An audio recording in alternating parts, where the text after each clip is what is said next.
morning or afternoon or evening, wherever you're at. Welcome to the Introduction to Efficiency Bootcamp. My name's Dave Wilkeson.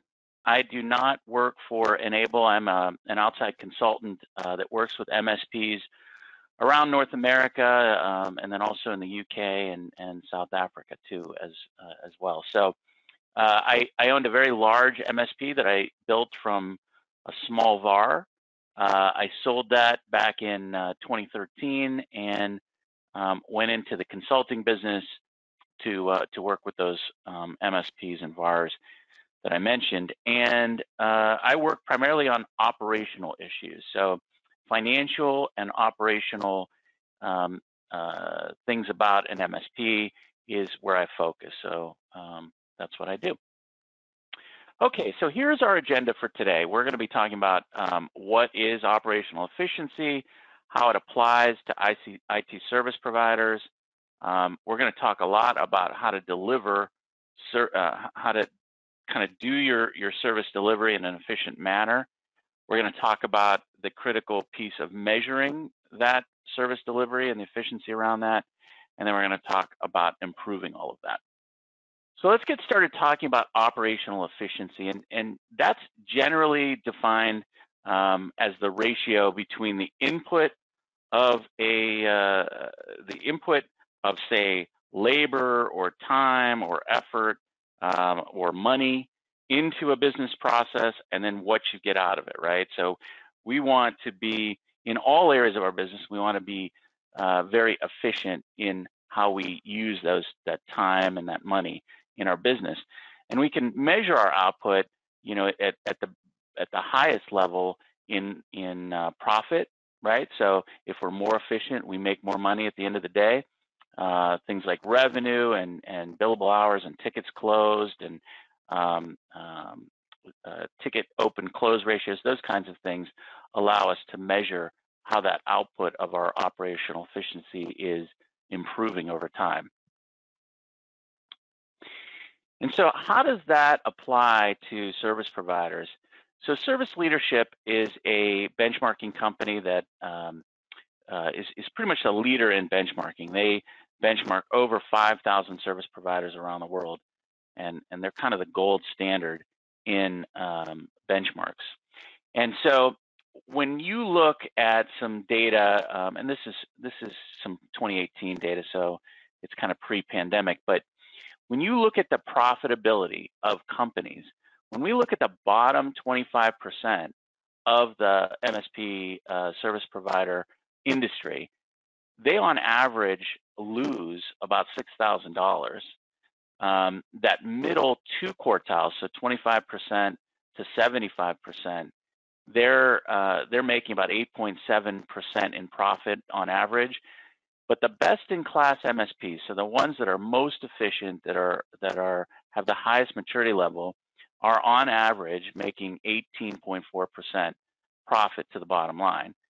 So if we look at a $2 million MSP, that bottom 25% is losing about $6,000. The median is putting about $174,000 on average to the bottom line, and then that best-in-class, that top 25%, is putting $368,000 to the bottom line, which means that if you concentrate on efficiency and work on efficiency in your business, you can increase on average your bottom line profitability in a $2 million revenue company by $194,000. So it's a pretty significant impact on your bottom line if you really focus on this in your business. So why do we care besides the obvious, we make more money? We're going to reduce our costs, right? So if we can do more with less labor, with less effort, right, we're going to reduce our cost. We're also going to increase our capacity so we can go sell more contracts without hiring more people. And we all know, particularly in today's job market, that it's very difficult to hire good technicians into our business. And the other thing we do is we really increase customer satisfaction, because when we're efficient in what we do, we're quicker, we're more predictable. Those are the things that companies are looking for when they're buying managed services. So we're increasing our profits, we're increasing our revenue, and we're reducing our customer churn, which is ultimately an expensive thing to address, right?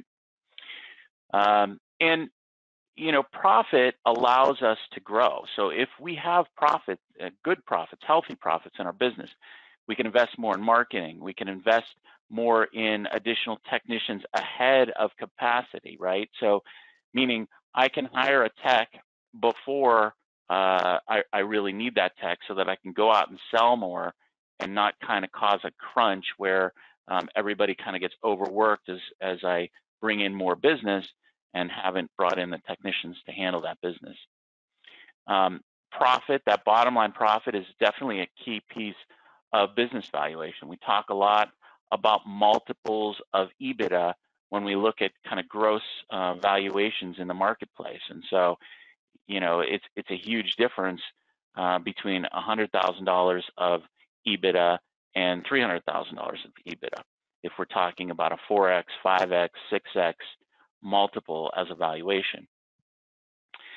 And then also, when we look at that valuation, that lifetime that lifetime value of the customer, meaning how much is left in monthly fees and so forth with a particular company or with a particular customer, and that's a factor of churn.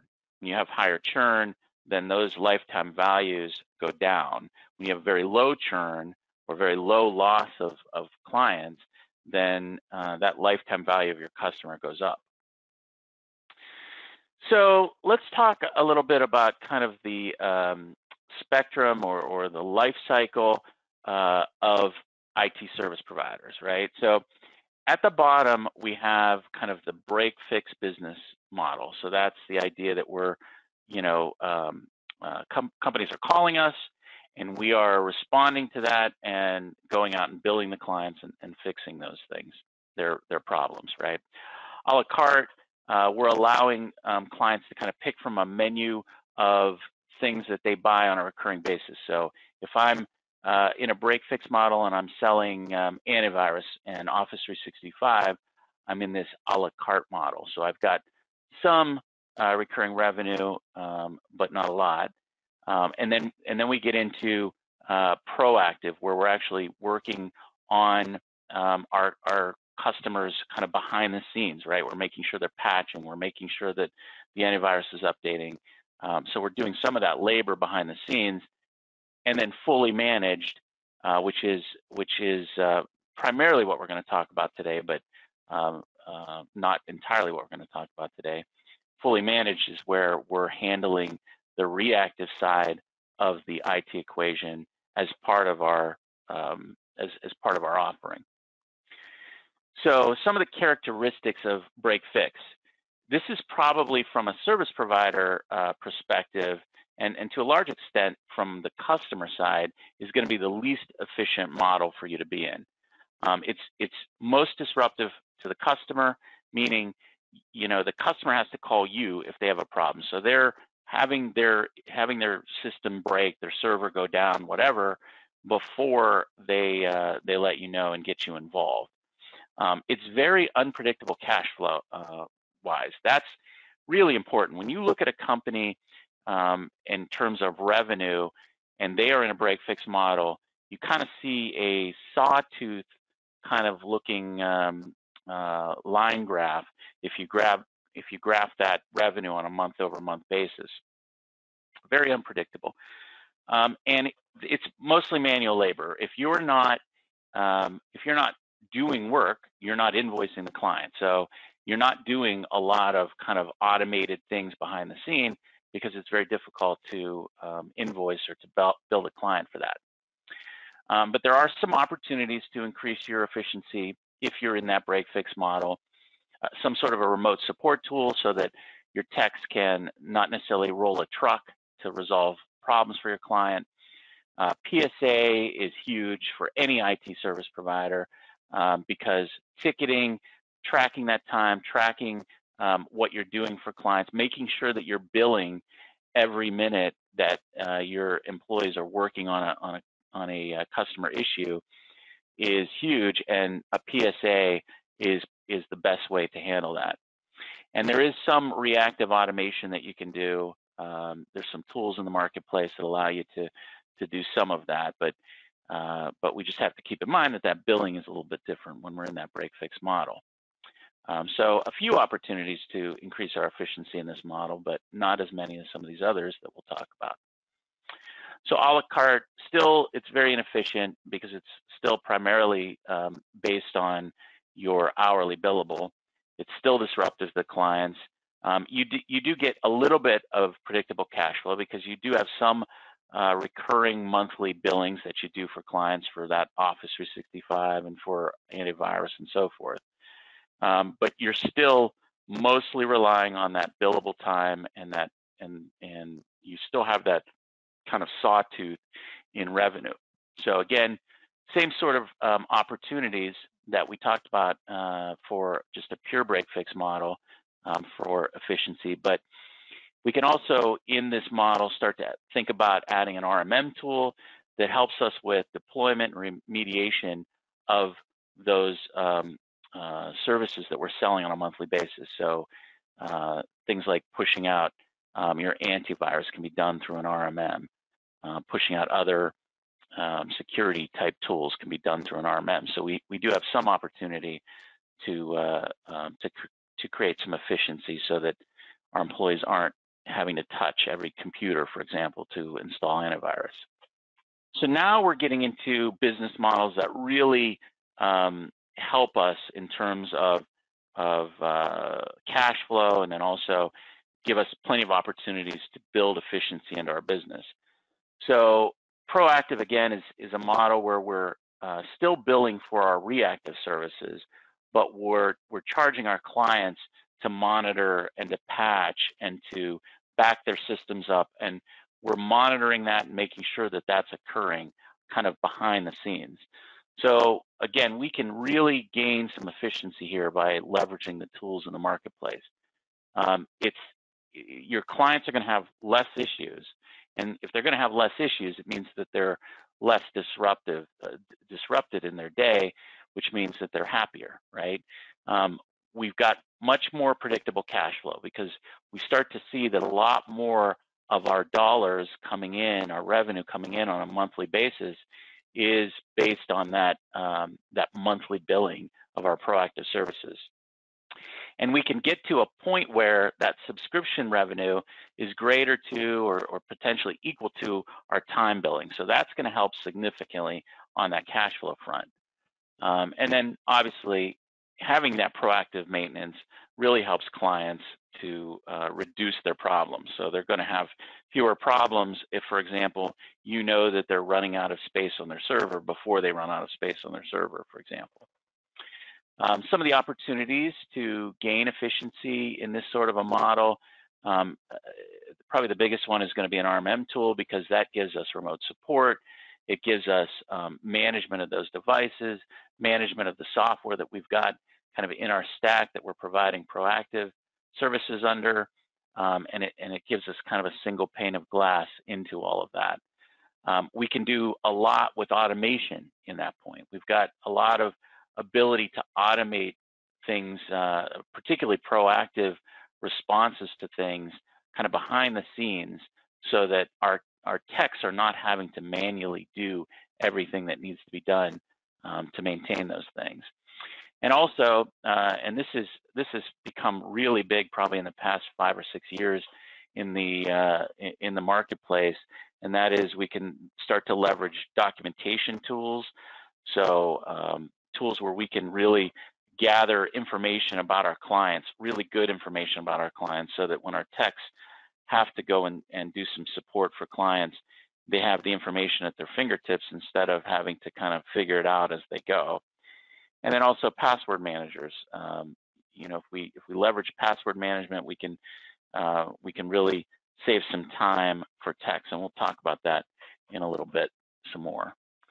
And then finally, in the managed model, which I assume most of you are in at this point, some of the characteristics of a managed type of model, it's going to be the most efficient for you from a labor standpoint, for sure, because we are now in control of not only the kind of proactive work that we do behind the scenes, but also how we deal with and how we respond to the clients when they have issues, or to the software telling us that the client has issues. Maybe the client doesn't even know they have issues yet. It's very predictable from a cash flow perspective, because most of the revenue that we're going to produce in a managed services company is going to come from those managed services customers or agreements. So we're able to look ahead into the future and know what a good portion of our revenue looks like 6 months from now, 8 months from now, 12 months from now. And it's really going to significantly reduce the headaches and the problems for our customers, make them happier, again, provide those predictive support that they're really after, predictable support that they're really after when they buy managed services. So, one of the primary reasons that a company will buy managed services is because they don't like that they can't predict when they're going to have a tech on site, when they're going to have their problems resolved, how quickly some technician is going to start looking at their problem. So that sort of predictability is really what companies are looking for when they're buying managed services. And so that's, leveraging these tools and so forth really allows us to do those things. So in terms of opportunities to provide or to increase our efficiency, all the things we've already talked about, but also significant automated remediation. So not only are we going to remediate, or not only are we going to automate some of the kind of proactive behind the scenes things, but we're also going to automate heavily kind of remediating problems that come up. So things like a password reset can be largely automated. Things like clearing out space on a computer that's getting full can be largely automated. Resetting RDP sessions can be automated. So there's a lot of things that we can take from a 5-minute or 15-minute technician effort down to literally a click of a button, and really we can gain significant efficiencies as we're doing that. So we're going to talk about that in more depth in a bit. So let's talk for a few minutes kind of about what our technicians are doing, right? So where are the things, where's the time spent by our technicians? And hopefully as you look at this pie chart that's kind of representative of a typical technician's day, you can see that these are all slices of what they're doing. So timekeeping and documentation, so putting their own time into a system, documenting what they're doing, documenting the client and so forth, that's taking part of their day. Administration, so that's just generally the things that have to do with an employee working in the company, right? So not anything that has to do with clients, but rather the things that kind of go on throughout the day. That's taking up some of their time. Searching for information, right? So looking things up, Googling things, looking for things like Active Directory names, passwords, those kinds of things. That's taking up some of their time. Performing regular proactive maintenance tasks. So going behind the scenes, making sure that customers' antivirus is updated, making sure that backups have run and so forth, that's taking up some of their time. Solving repetitive and redundant tasks, so the things that occur over and over and over again with various clients, and they have to solve the same thing over and over and over again, that takes up a piece of their time. And what we're left with is that light purple, I guess it's kind of all purple, but the lightest purple, solving complex problems. So when we look at all of this, this slice is really what we want to maximize, right? So when we hire people to work on problems, we really want to maximize the amount of time that they're spending solving these complex problems. These are the things that we can't automate.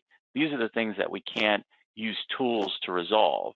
And these are the things that our technicians have to focus on. So if we can increase that light purple and decrease all of these other slices, that's what an efficient operation looks like.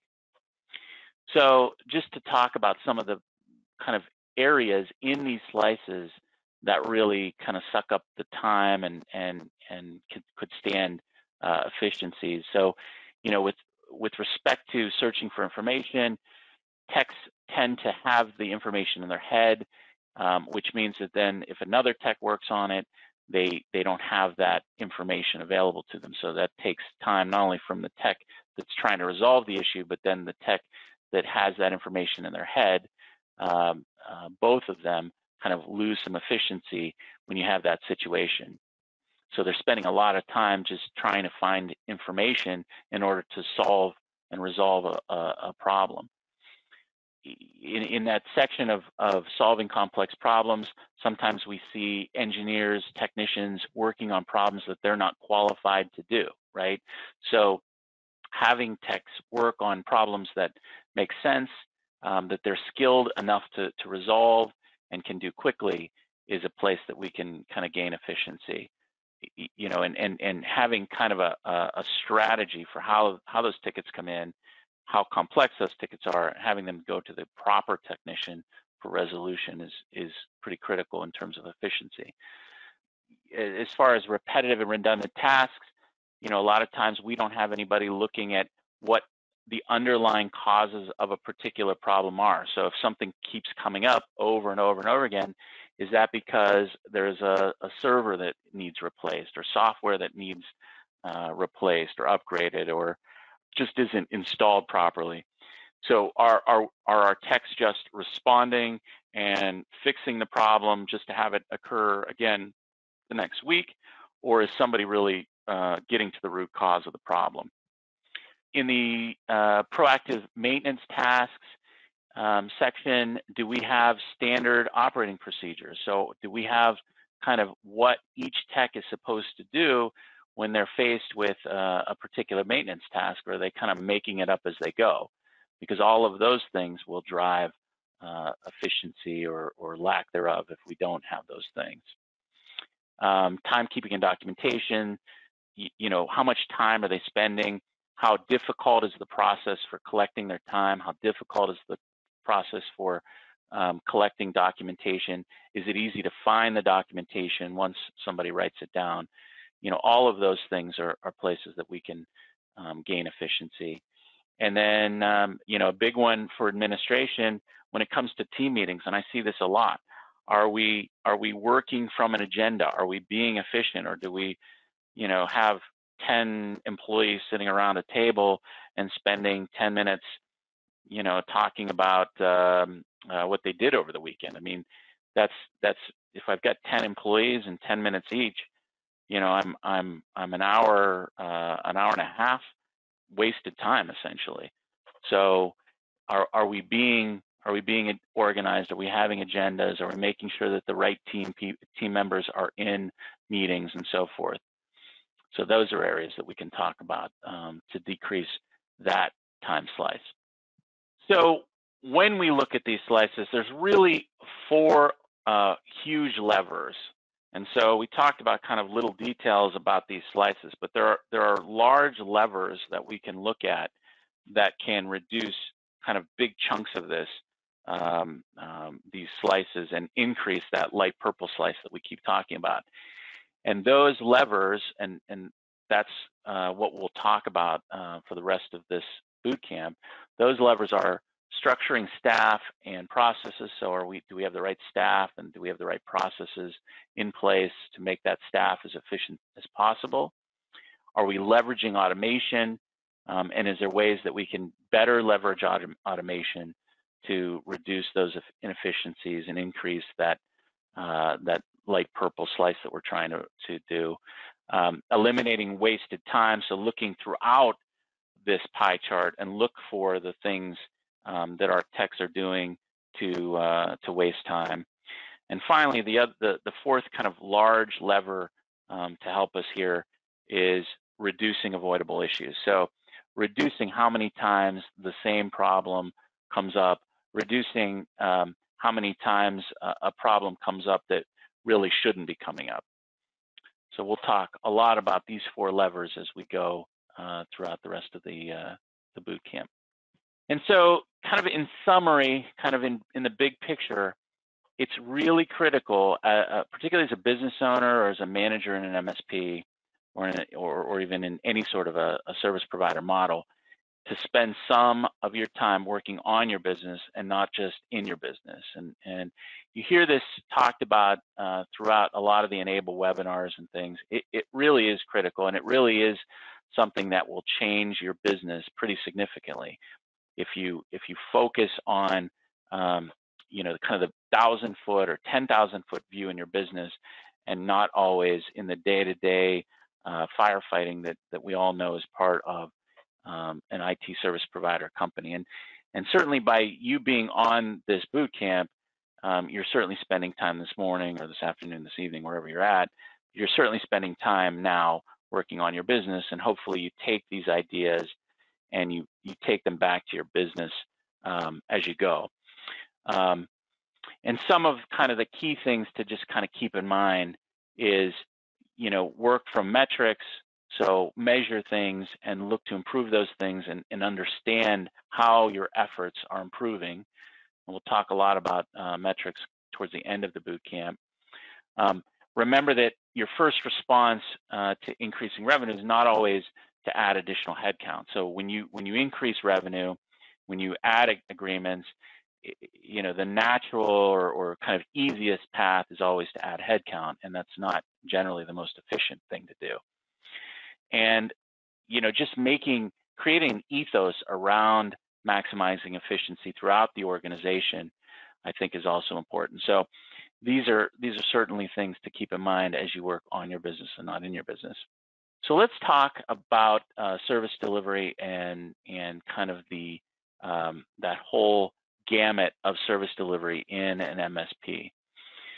So this is a picture, kind of a visual picture of the customer's journey, right? So they start with marketing and sales, they move through the process of service delivery, they are billed on a monthly basis, and then if they leave you, there is customer offboarding, the process of the customer leaving, right?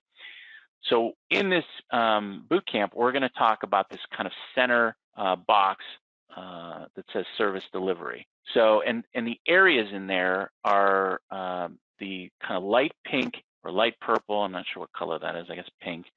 Those light pink areas, which are very manual processes. These are the things that we have to spend a lot of time doing.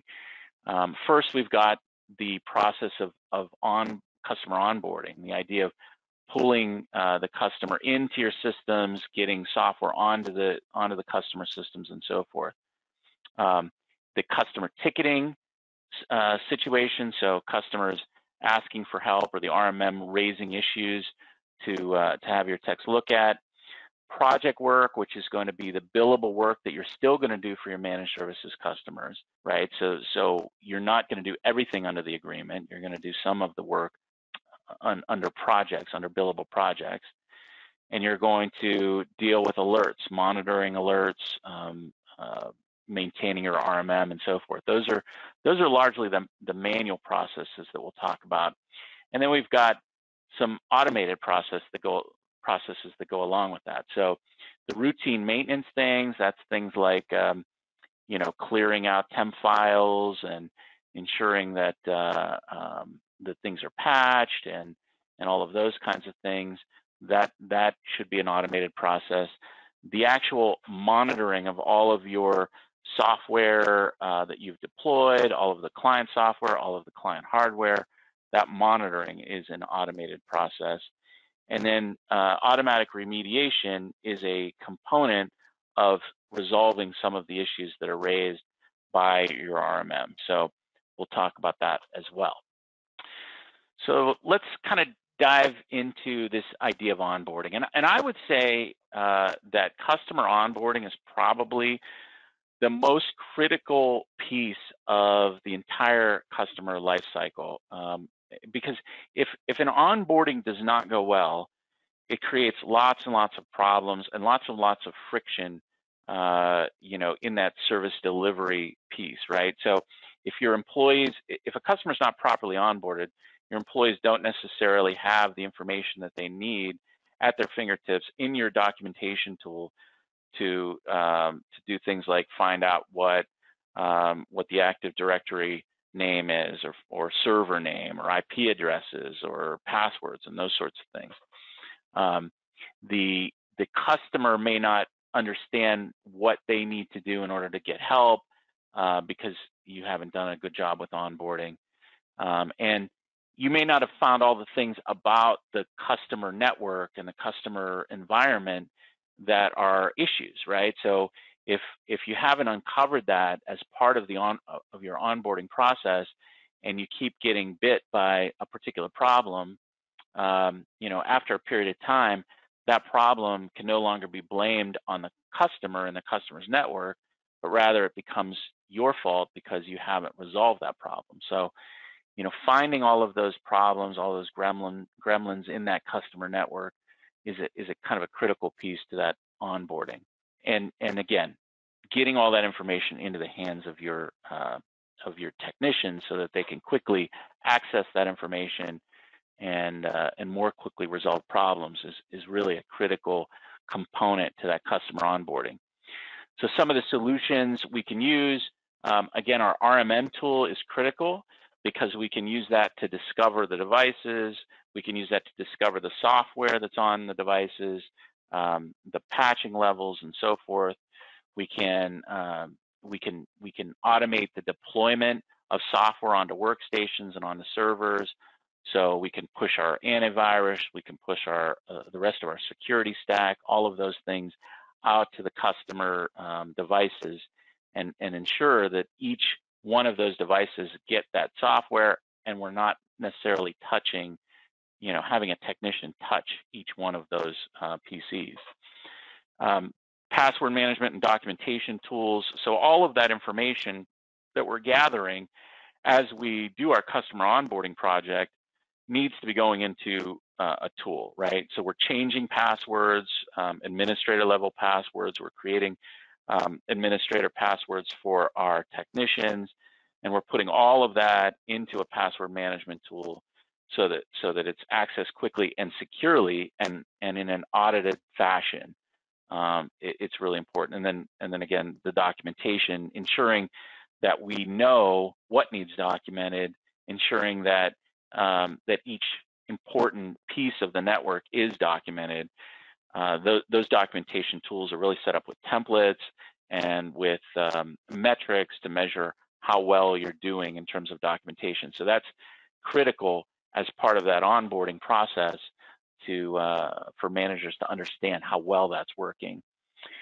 And then risk assessment tools to make sure that there aren't vulnerabilities that you're not aware of in the network, to look for sensitive data, and then to come up with solutions to present to the customer on how to kind of mitigate those vulnerabilities and deal with that sensitive data that might be out on the network. So leveraging risk assessment tools is important as part of that onboarding to be efficient. So customer tickets. So that ticketing piece of the customer lifecycle is critical, because that's, of course, where you're going to hear from clients when they've got issues, or from your RMM to tell you that there are issues out there. So it's a piece of the reactive delivery of your services. So when we talk about proactive, we're talking about the things that we're deciding to do and we're kind of maintaining behind the scenes. Reactive are the things that pop up and that we find out about from the customer or from our monitoring tools. So those customer tickets need to be captured easily and quickly. That needs to be as low friction as possible for customers, meaning they should be able to open a ticket however makes sense to them, right? So if they feel most comfortable making a phone call, they need to be afforded that. If they feel most comfortable sending an email, they need to be able to open a ticket that way, or through a portal, or potentially you see now over text. So it needs to be quick and easy for them to do that. We need to tickets help us make sure that we're billing, make sure that we're capturing time and putting it against the agreement and properly accounting for that. And then it also allows us to create a communication loop with customers, because we can automatically send some emails back and forth with customers. It doesn't have to be all technician driven. We can let the technician or the client know, hey, we got your request for help, and here's the ticket number to reference, and here's what we're going to do next, and then we can let the customer know, hey, technician Johnny is now working on your problem. So keeping the customer informed in the process is a really good way to make sure that your customers are satisfied. So with respect to the efficiency of your ticketing, a good PSA or a really good ticketing solution is really the best way to deal with the efficiency, because that will create all of these things that you want: the ticket creation, customer-friendly ticket creation, tech-friendly to capture their notes, to capture their billable time, to allow them to associate tickets back to agreements and back to the devices that they're supporting so that it's easy to find that information down the road, create those automated responses, as I mentioned. And then a lot of times we can have an integrated support solution in our PSA so that we don't even have to necessarily leave the PSA. We can click on a link inside the PSA and start that remote supports session so that we can kind of quickly do that in response to a ticket. So project work is going to be the things that flow out of our managed services agreements that are billable. So things like replacement of hardware, major software upgrades, major workstation upgrades, network upgrades. Those kinds of things typically aren't and should not be included in your flat rate managed services agreement. They should be billable and separate. So it's important to do a good job with planning and scheduling out that project work. And all of that really has to be managed. It's very difficult, as I'm sure most of you understand. It's difficult to kind of just throw a project into the lap of a technician and kind of let them figure it out. I mean, it's got to be well planned out and well executed if you want to be efficient in the way that time works and stick to what you've quoted your client. And part of that means that we've got to really have some very specific documentation pieces, like a statement of work, right? So a statement of work is what we're telling the client we're going to do. It's typically fairly high level, but still broken down in steps and in goals and in milestones for the project. And that's kind of how we can create our billing situation, particularly in longer projects. So if we have a 3 or a 4 month project, we don't want to wait 3 or 4 months in order to bill the client. We want to create milestones so that we can bill the client along the way and improve our cash flow. So some of the solutions that can help with all of those needs are, again, our PSA typically has a project management tool in there.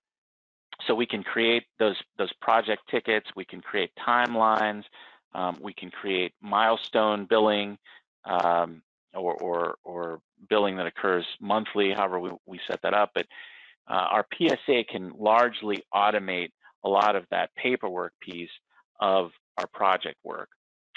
And then our RMM tool, particularly if we're working with managed clients where we already have the RMM deployed, but also in a project for a client that isn't managed, we can leverage an RMM either temporarily in order to complete a project if we don't already have those RMM tools deployed to that client, or just utilizing and leveraging the RMM that we've already deployed for our managed services client as part of that project to solve issues. So an example of that might be a migration of Active Directory. So we can use RMM to migrate profiles and help us set up the new profiles and push software out to those devices.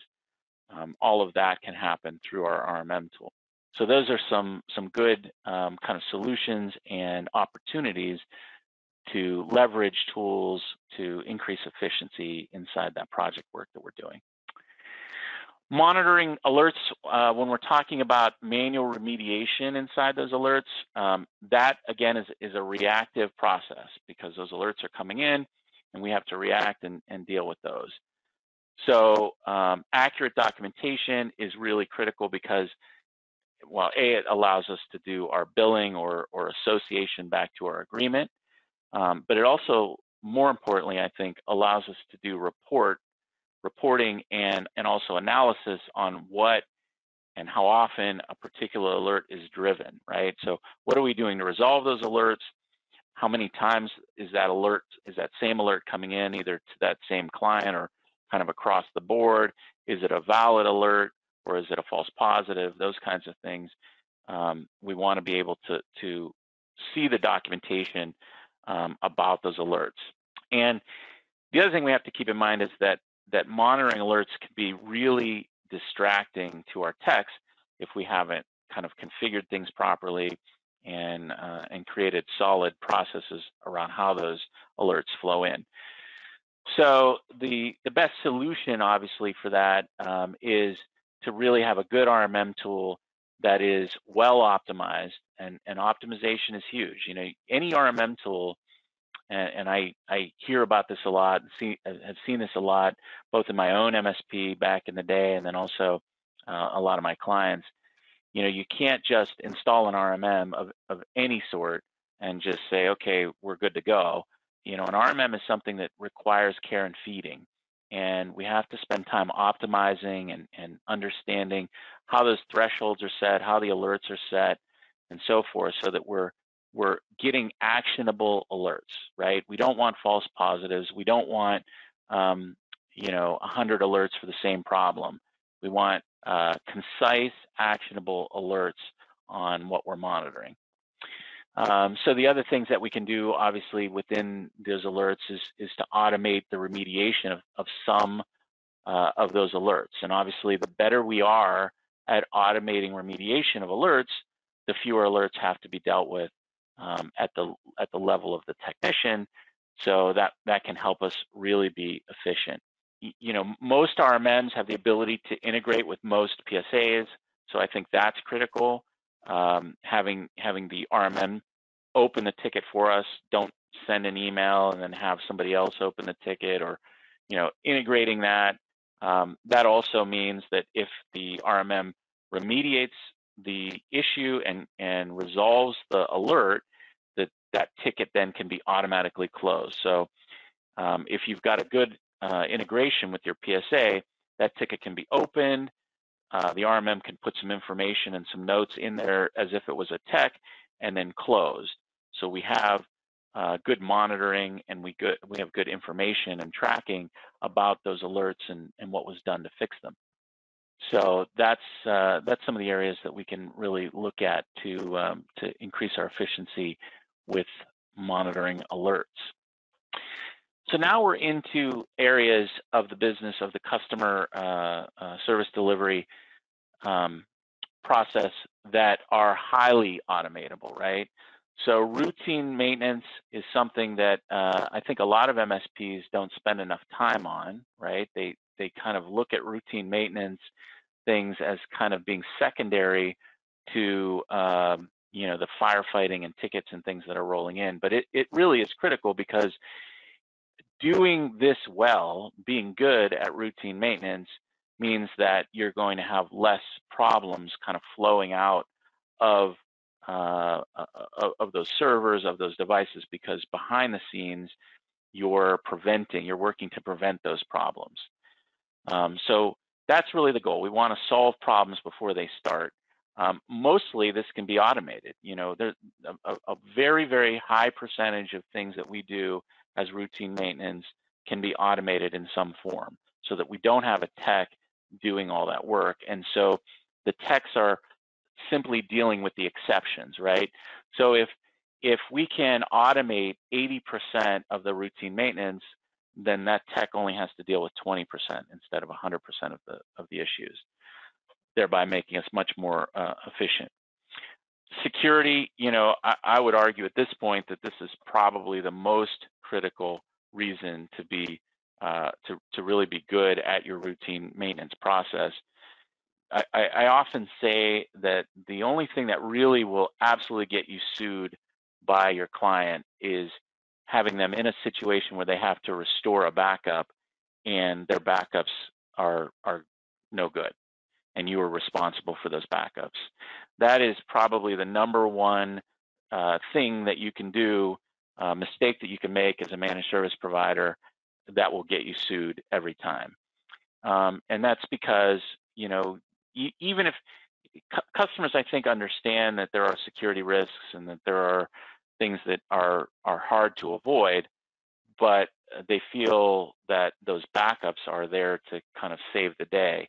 So if those don't exist, that's kind of a major problem.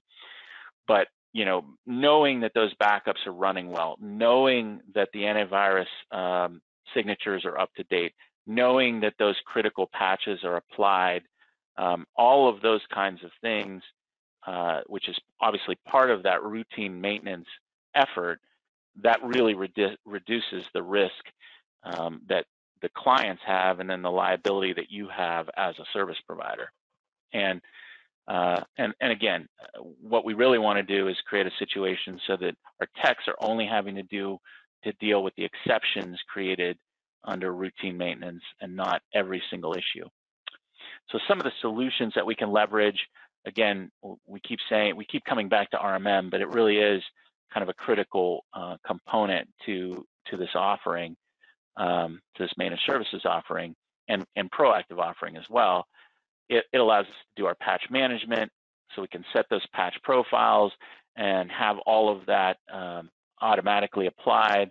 And maybe if you're applying patches to 500 machines, maybe you have 1 or 2 where the patching didn't go. So now your technicians are only dealing with 1 or 2 things, as opposed to, trying to juggle the patching of all 500 devices.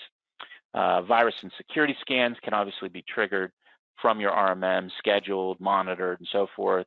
And we can run scripted checklists against our customer environments from our RMM as well. And password management tools, if you're not using one, you really should consider doing that. We can do things like automatically change credentials. So if your customer calls and says, hey, my key employee is leaving, and change all my passwords, many of the password managers allow us to do that automatically, so that we can go in there and automate the changing of administrative level accounts and things. If we lose an employee, right, if one of our techs leave, it's critical to kind of change passwords in customer environments. So we can do all of that through a password management tool very quickly and easily, and it doesn't take as nearly as much effort for our techs to do that. And then we can also kind of create a situation where we can rotate passwords. So if we want to routinely change passwords in customer environments or in our own environments, using a password manager, a good password manager allows us to do that easily and quickly. So those are a couple of things that we can do to improve the efficiency of our routine maintenance operations. So monitoring, we talked a little bit about this in terms of monitoring where our technicians need to get involved, but we also have a lot of monitoring that goes on where our technicians hopefully don't need to get involved, because this is highly automated. So some of the things that we want to look at, or reasons that we want to do this, we're able to decrease our reaction times to incidents, right? So if the RMM is going to execute some sort of a script or whatever, that can happen much more quickly than a person can deal with the problem. We can use those as triggers to fire those things. We're able to again kind of flow tickets out of our monitoring that aren't able to be remediated by our tools, and that allows us to have our technicians be very efficient in how they're addressing the problems that come from that. RMM tool, again, it allows us to kind of trigger those automation policies to fix the problems. It allows us to automatically install missing patches. So if our monitoring says there's a patch missing, we can have our RMM react and install those patches. And we can also have our RMM monitor for unusual device activity. So we know when that problem or if a problem is occurring potentially before it really becomes a major problem.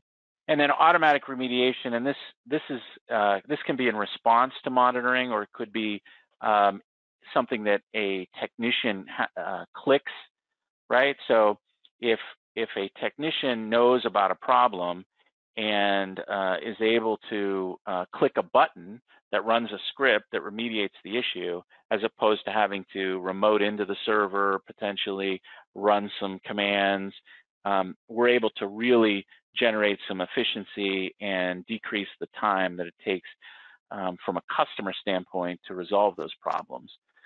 So, so it decreases that resolution time. We can, again, fix problems much more quickly in a lot of cases, and it's going to free our technicians up.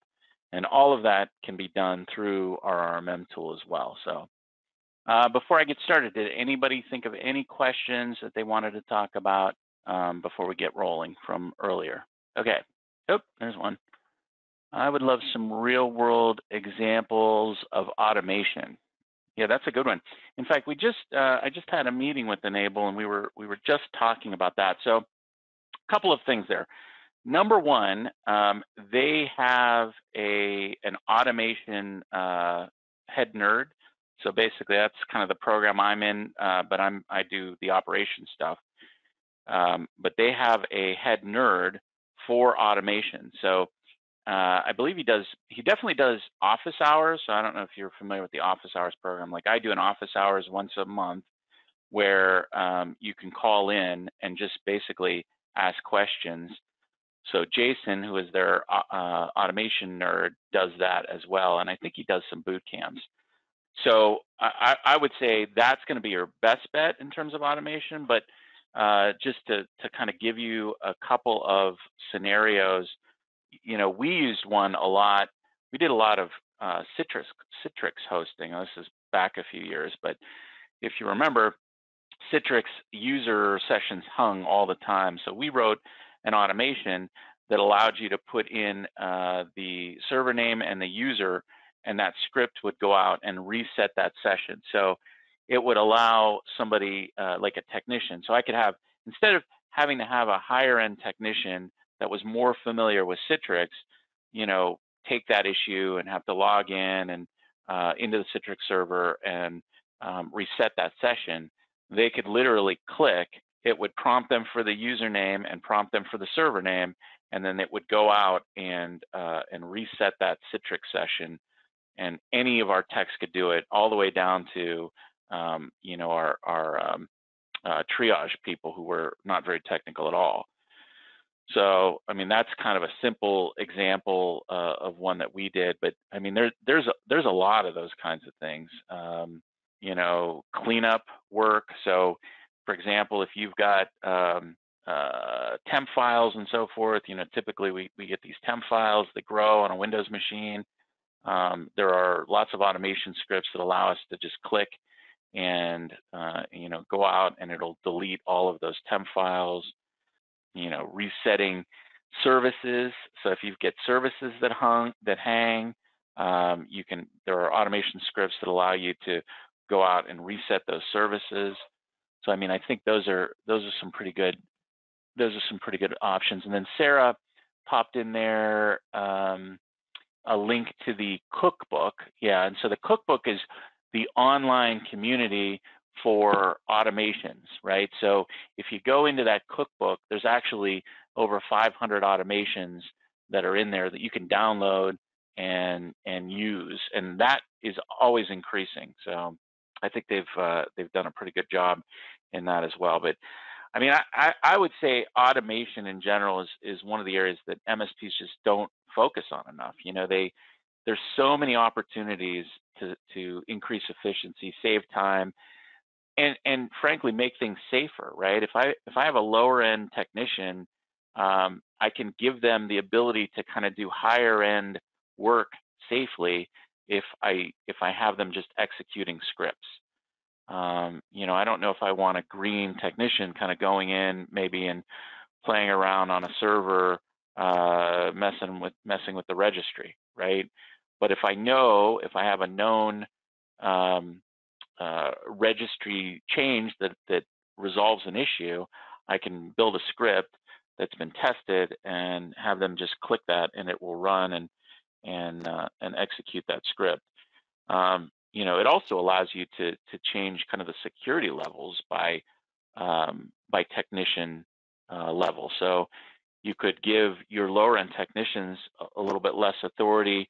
You could give them accounts that have less power, maybe are not quite set to full administrators, but yet let them do some things that require full administrator rights by having them run scripts. So I think those are some of the real world automation kind of examples. And again, I would strongly recommend, Jason is really good. He really knows his stuff, and he's worked for a couple of MSPs, and he's really good at this. So that would be another resource for you.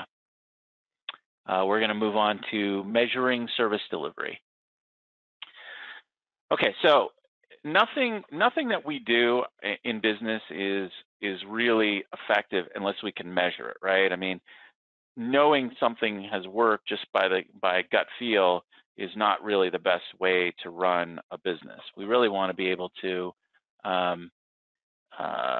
we want to know how we're doing. We want to be able to measure how we're doing, and that's what we're going to talk about next. Okay, so some of the ways and things that we can measure when we're measuring service delivery are going to be volume and capacity, right? So understanding how much capacity you have to solve problems, the speed at which you're solving those problems, which are things like SLA adherence, response time, mean time to resolution. Those are really good measures for the speed that you are executing on in terms of supporting your reactive requests. Customer satisfaction is a great measurement and a really critical measurement to understand how well you're doing with all of the things, with all your reactive service, with all your proactive service, understanding how the customers feel about your service. It's really critical to measure customer satisfaction. We sometimes call that CSAT, and we'll talk a little bit about that and NPS scores, which probably most of you have heard of. Rework, so how often we have to go in and touch something that we believe was fixed, how often we have to go back in and touch that again because it wasn't resolved properly the first time. And then finally, utilization, which is the idea of how much time is billable versus how much time that your techs are spending throughout the day that is idle. So we'll talk about all of these in depth. So these are what I would consider the top service KPIs. So when I go in and I do consulting with an MSP and we start to install KPIs into their operational work, these are the ones that I look at. So response time, which is going to be how quickly someone looks at a ticket that comes in. So if that's a triage person, if that's a technician, but how quickly or how long that ticket sat before anybody has actually looked at that ticket. SLA adherence is similar, but could be different. So SLAs are kind of what you're promising either to your client or internally. So a lot of times an MSP will establish SLAs that they adopt internally, right, with their team, and then once they have a good handle on being compliant with those SLAs, they may either publish that out to clients or even build that into contracts so that they're kind of forced to continue to adhere to that. The SLA that I like the best is going to be the time until an engineer works on a problem. We're going to talk about that here in detail. Utilization rate, so how billable are my employees, particularly my professional services employees. Ticket volume, so how many tickets are coming through, how many tickets am I opening, how many tickets am I closing. Mean time to resolution, or MTTR, so that's the average amount of time that it takes to resolve a group of tickets. So from the time it comes in until the time it's resolved, minus any what I would call waiting time, which is time that is outside your control. That creates a measurement of mean time to resolution. First time fixed percentage, which we mentioned, and then CSAT, and in particular, CSAT measured with NPS, or Net Promoter Score.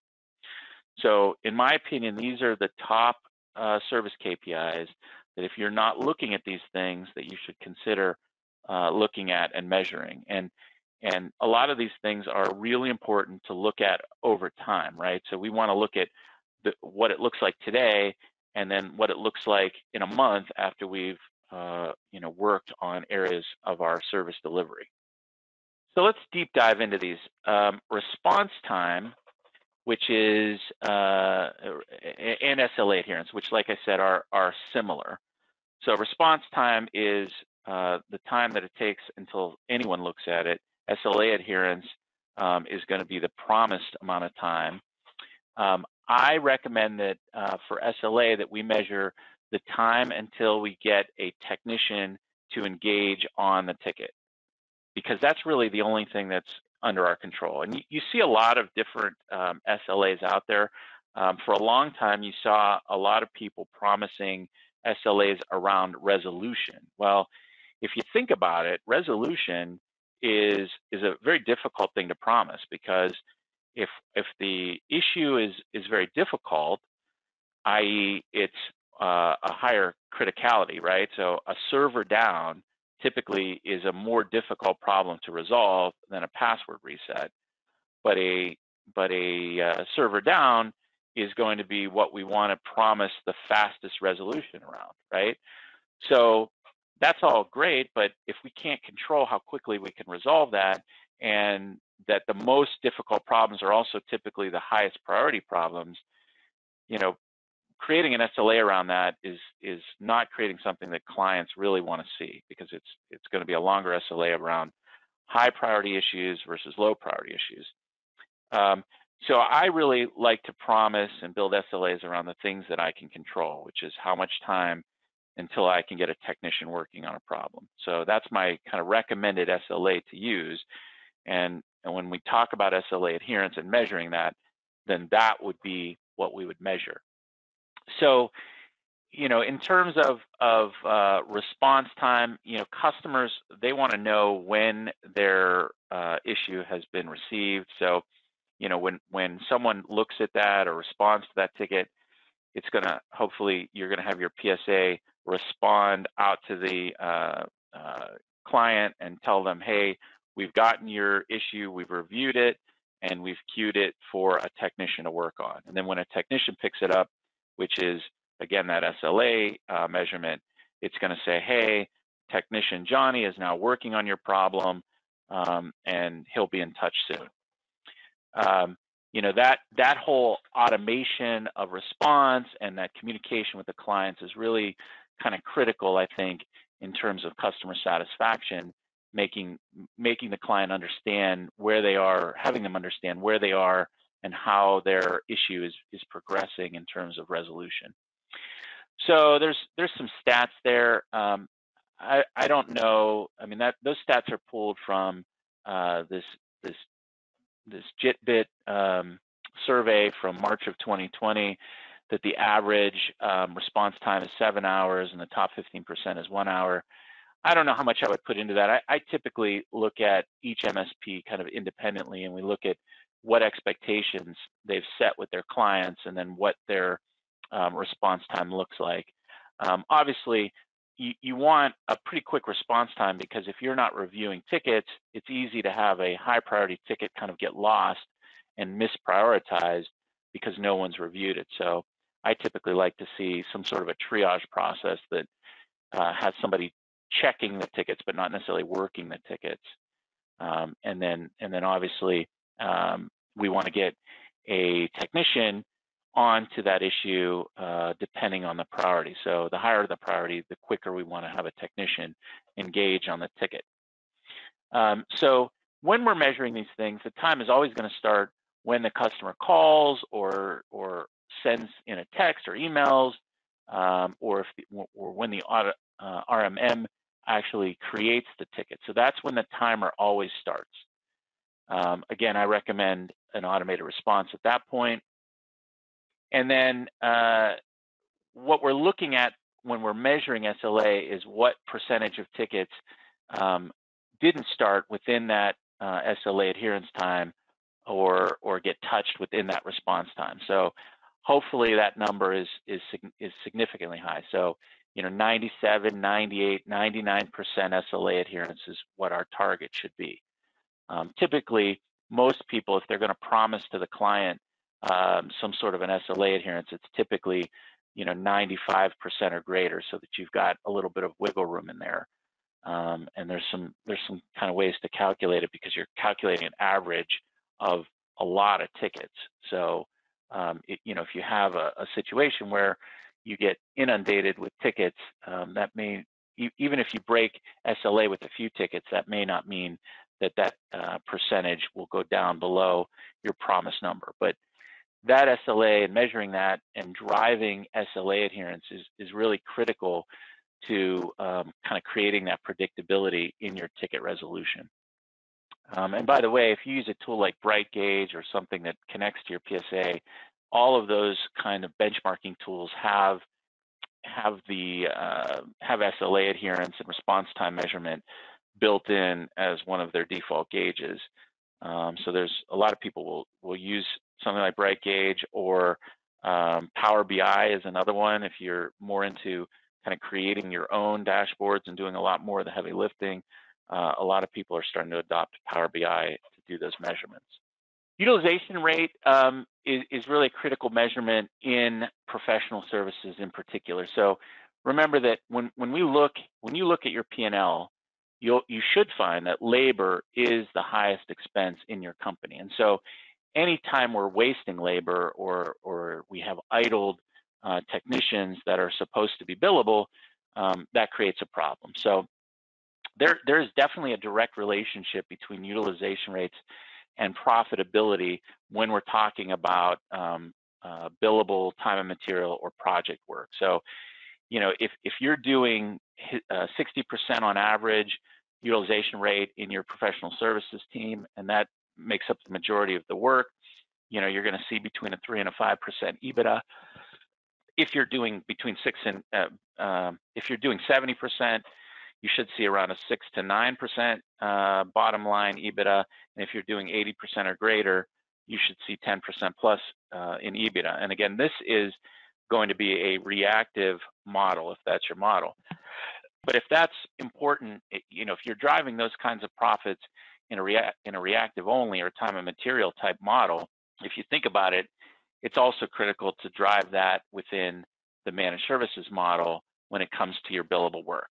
Now, one thing I would caution, I've seen people measure utilization rate inside their help desk team. So if we've divided our employees between, we've got a few employees that do the reactive help desk managed services work, and we have a few employees that do the billable project work.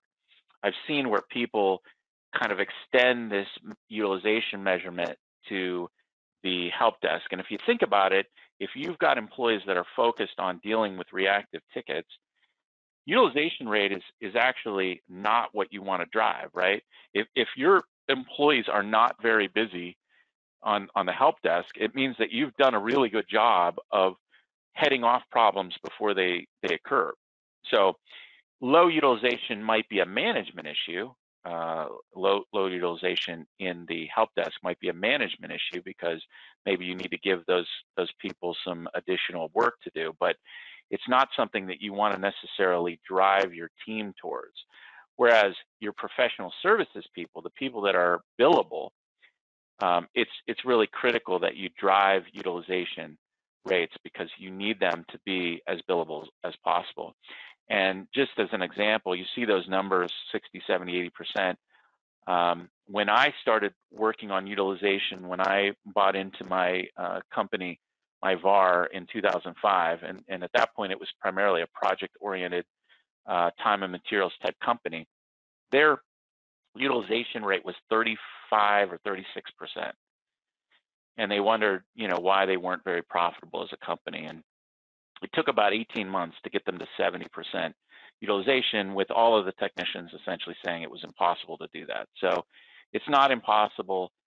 In fact, 80% or greater is very common to do. And it means you're being very efficient in your professional services operation. So over there on the right are some ways to kind of calculate this stuff. So hours billed are obviously your hours that are directly billable to your clients. Your hours worked are going to be your payroll hours, and most people take into account PTO. So they're going to subtract the time off. So if they're basing it on a week's work, and that's 40 hours, and that employee takes 1 day off, that's 8 hours. That hours worked is going to be 32. So that's typically when we're calculating those hours worked are what the actual hours are, and not the hours that they're also on vacation. And that's going to be just dividing those two are going to be your reactive rate. If you're looking at an employee that is also doing managed services, right? So you've got a split employee, which is not the best, most efficient way to handle that. But if you're small, you're probably in that situation. Then you would also add the managed hours to that top, right? So it's going to be your hours that are billable plus your hours that are managed, meaning the hours that are being put against the managed agreement, and dividing by your hours worked. And that's going to give your managed utilization rate. So average time to resolution or mean time to resolution, I typically shorten that to MTTR.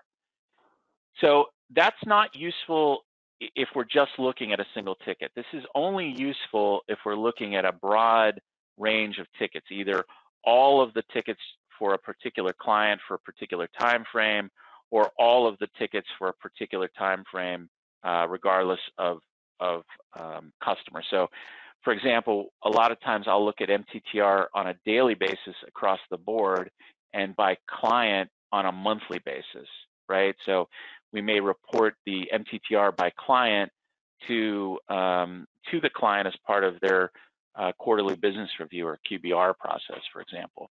It's typically going to be an overall number, and sometimes also by technician for management purposes. If you look at it by technician, you can sometimes see what technicians potentially are not as effective as other technicians if you use it to compare them.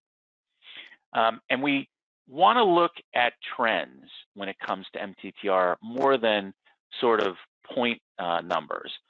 So if we're decreasing, if our MTTR is decreasing over time, then it means that we're becoming more efficient at what we're doing. We're becoming better at what we're doing.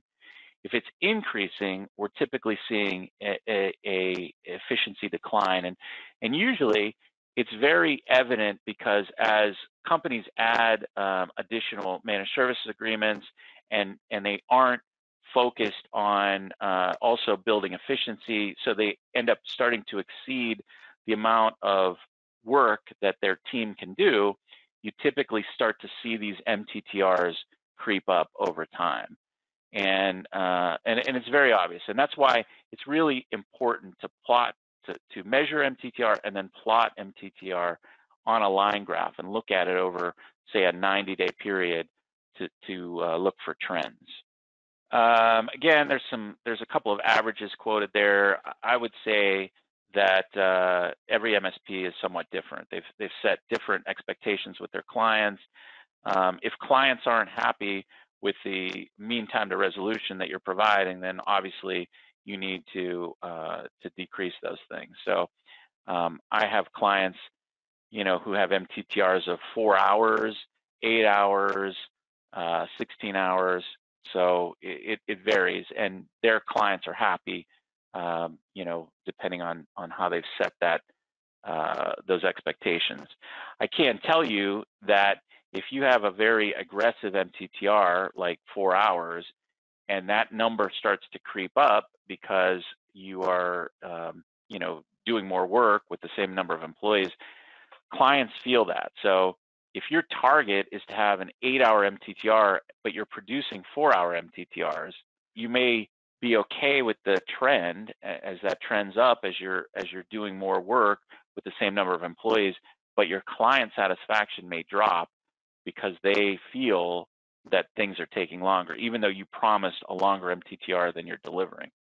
And just by definition, so it's that mean time to resolution is going to be the time it takes between the reporting of the incident and the resolution of the incident, subtracting what I would call wait times. So wait times are typically the times that are either outside your work hours. So if you promise resolution within business hours, then the time from 5 p.m. till 8 a.m. the next morning may be subtracted from the mean time to resolution. Also, typically we subtract the waiting time for things that are outside our control, like if we're waiting on the vendor. So if we're waiting on HP to get us a part or to call us back to resolve a problem, that's outside of our control, and most service providers will subtract that from that elapsed time. If you're waiting on your customer, so if you have, if the customer said, hey, you need to call me back tomorrow at 3 o'clock and then we can work on this because I don't have time to work on it, then that time between now and 3 o'clock tomorrow is typically subtracted from the mean time to resolution because that's outside your control. So typically we're only measuring the hours that are inside our control and not outside of work hours. Just one more note, a lot of companies on a priority 1 or a high critical ticket will work 24 hours to resolve it. So that's things like server down, network down, those kinds of things. But then other lower priority tickets are only work hours. So you may only subtract the after hours time on lower criticality tickets and maybe not on your highest critical tickets. So that's up to you as the service provider, but it's very common. One other thing I threw up there just to note, I touched on that idea of measuring per technician. Remember that if you have a help desk team that is tiered, so let's say we've got 5 people on our help desk team, and we've got 3 tier 1 techs, or 1 tier 2 tech, and 1 tier 3 tech. The mean time to resolution measured by technician is only valid for technicians in the same tier because they're dealing with the same kinds of problems. So if you look at those 3 tier 1 tickets, if you have much higher MTTRs for one of those technicians, that probably means that you need to work with that technician either in their skills, in their training, in their process, whatever, because it probably means they're just not as efficient as the other 2. But if the MTTR is higher for your tier 2 or your tier 3, that's kind of to be expected because they're dealing with a different type of problem, a different set of problems. So it's really only good to measure per tech if you're measuring at the same kind of level and the same kind of tier, and you're really looking for improvement over time, more so than saying, hey, technician Johnny has an MTTR of 4 hours and technician Betty has a MTTR of 8 hours, so that makes Johnny better than Betty. We need to be looking at it of how we can get Betty to improve her MTTR. So just some thoughts there on measuring and using MTTR as a management tool. Ticket volume is a measure of overall capacity and productivity of our technicians. So, a set of technicians can only deal with a certain number of tickets, and we can improve that in a couple of different ways. We can improve that through efficiency, or we can improve that through tools that make those technicians, give those technicians the abilities to fix that quicker. We can measure the improvement either in an increase in billable tickets, so we see more billable tickets than we did, or a decrease in non-billable tickets. So that's the idea in managed services, that we would prefer to see fewer tickets versus more tickets, right? If we're talking about pro services, professional services, the time and material and project work, we really want to see more tickets versus managed services, where we want to see less tickets. If we divide by the number of technician hours per week, we can normalize our calculation. So that's a good way. If we take the volume, we divide by the technician hours that were worked in the week, we can get a good calculation that that is valid no matter how many technicians I have, and no matter how much time they're spending on PTO and so forth. And then the other thing that I like to look at a lot, I call it the win percentage. I've seen it also called the kill rate, and that's the idea of comparing the number of tickets opened versus the number of tickets closed. And if I like to do that on a daily basis inside of a help desk, and if you have the same number of tickets closed as open, or more tickets closed than open, then that's a day that you've won. And if you close fewer tickets than you've opened, that's a day that you've lost. And so if I look at an entire month, I'd like to see a win percentage higher than 50%.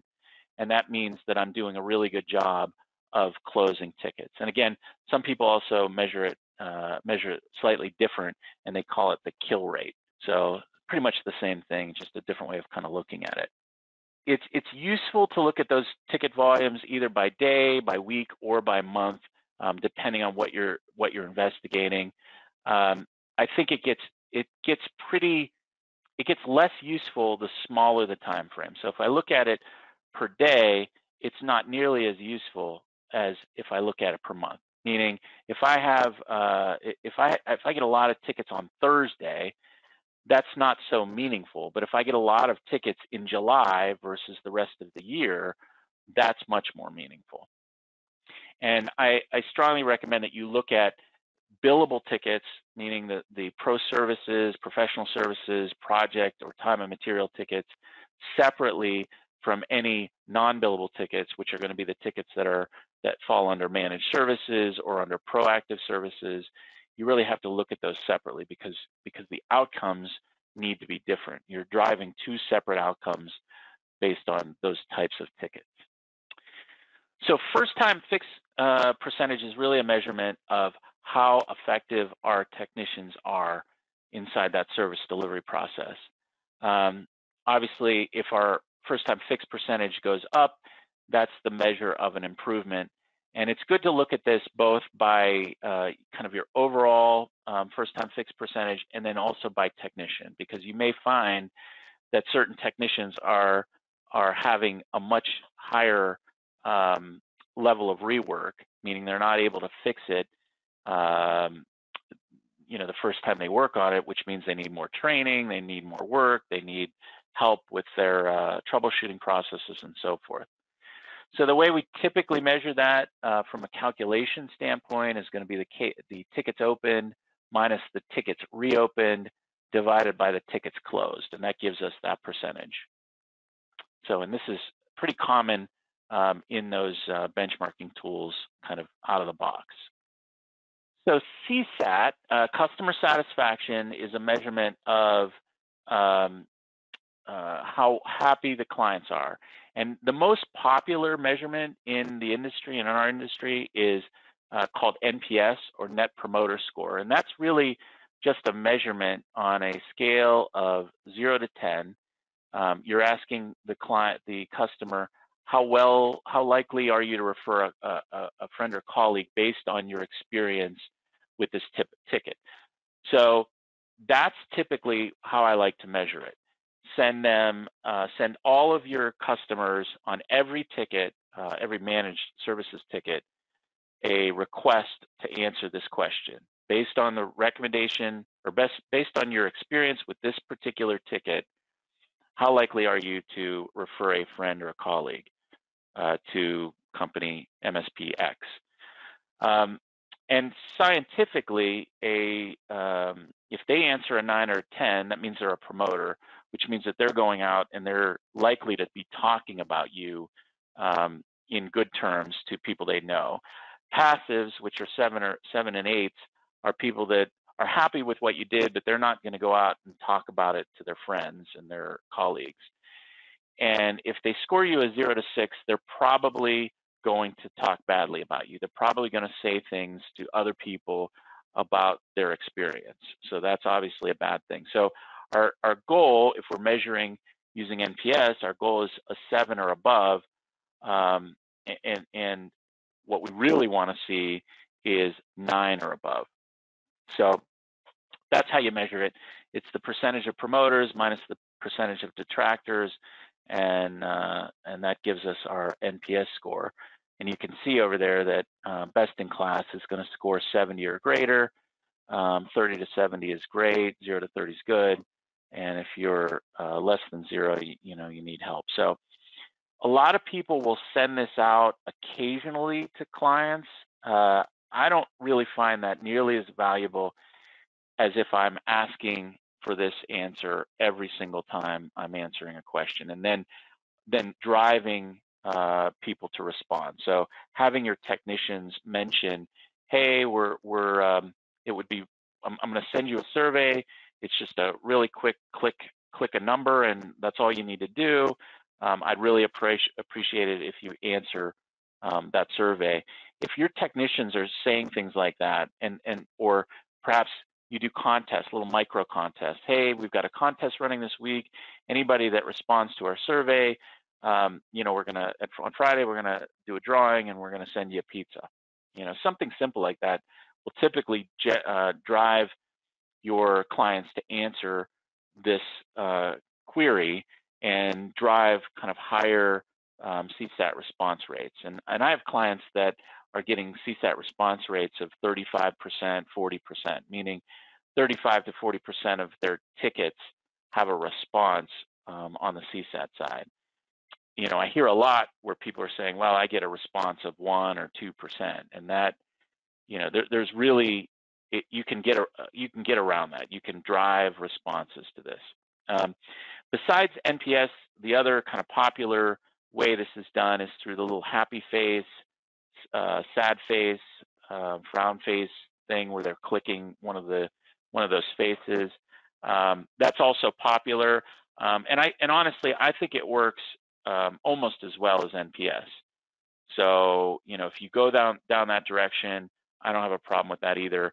But what you're really looking for are happy faces, which I would consider promoters, and anybody that is the frown face or the unhappy face, those are all going to be detractors. So it gives you a little bit less resolution into what they really feel, but you really need that feedback. It's important to understand where your clients stand, and not just rely on them to call you when something's wrong, because typically by the time they're calling you to complain, things have really kind of gone off the rails, and it's better to kind of know that, hey, we're starting to get some people that are not real happy, maybe not unhappy enough to call yet, but maybe not happy, so that you can take corrective actions. So, and I did get a few emails. Again, a reminder, if you send me an email, I'll send you this worksheet, spreadsheet. And this is, again, just a kind of a starting metrics tab that allows you to kind of pull this data together, do that data gathering exercise in your own company so that you start to look at this. And I would encourage you, particularly if you're kind of a larger MSP, meaning you're not just a couple person MSP, I would strongly consider putting something like BrightGauge or Power BI or some sort of dashboarding tool in place so that you really see these things, and these numbers are right in front of you, right in front of your technicians, and you're really kind of paying attention to that. Somebody asked about the email address. It's in the chat window. If you scroll up, Sarah's got my email address in there. It's Dave at MSP Advisor, ADVISOR.com. So, but it is up there in the chat window. Okay, so on to improving service delivery. So we're going to go back to talking about those levers that we mentioned at the very beginning of our conversation this morning. We're going to talk about these 4 levers that we find are kind of the most effective ways to kind of adjust this pie chart. So some of the tools that we can use to improve are going to be to align our people properly, to structure our processes properly, to employ and deploy automation in our company, and provide incentives around those things. So providing incentives around the improvement. These are very strong tools inside an MSP to kind of drive these things. So staff and processes, really starts with people, right? I mean, that's what we're talking about. Processes define the things that the staff does, that the people do. It makes that more predictable. It makes that repeatable, and it creates a situation where you don't have to manage everything the person does, and creates a way for exceptions to come out of that process and go to managers. So, as business owners, I'm sure at some point, and maybe you're still there, you spend a lot of your time firefighting, solving problems, directing people, kind of using brute force to resolve issues. If we do a good job with processes, we can eliminate a lot of that. We can't eliminate all of that, but the goal is to eliminate a lot of that and have processes drive a lot of those things. And so we're cutting down on how many times a manager or owner has to get involved in a situation. These processes can be automated in a lot of cases by tools, and we have to be able to be good at documenting these things and creating SOPs or standard operating procedures.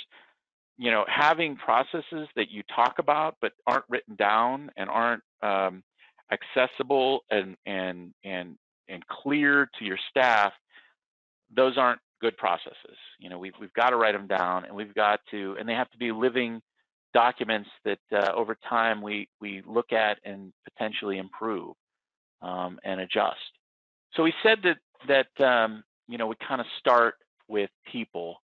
It's really critical to have the right people in the right positions in an MSP. And I see this problem a lot where we have kind of the wrong people in the wrong areas. So typically, and again, these numbers are typical of a standard managed service company. So a company whose primary thing that they're selling is managed services. Typically, you're going to see 65% of your staff in help desk and NOC activities. So NOC being kind of the proactive behind the scenes work, help desk being the reactive work. Usually you have around 15% in professional services. These are going to be your billable people inside the company. 5% or less are going to be field technicians. Field technicians are going to be the people that are going on site as part of your help desk offering. Either billable, in some cases you're not including on site in your managed services, so you're billing for that, or in some cases you're going to bundle on-site work into your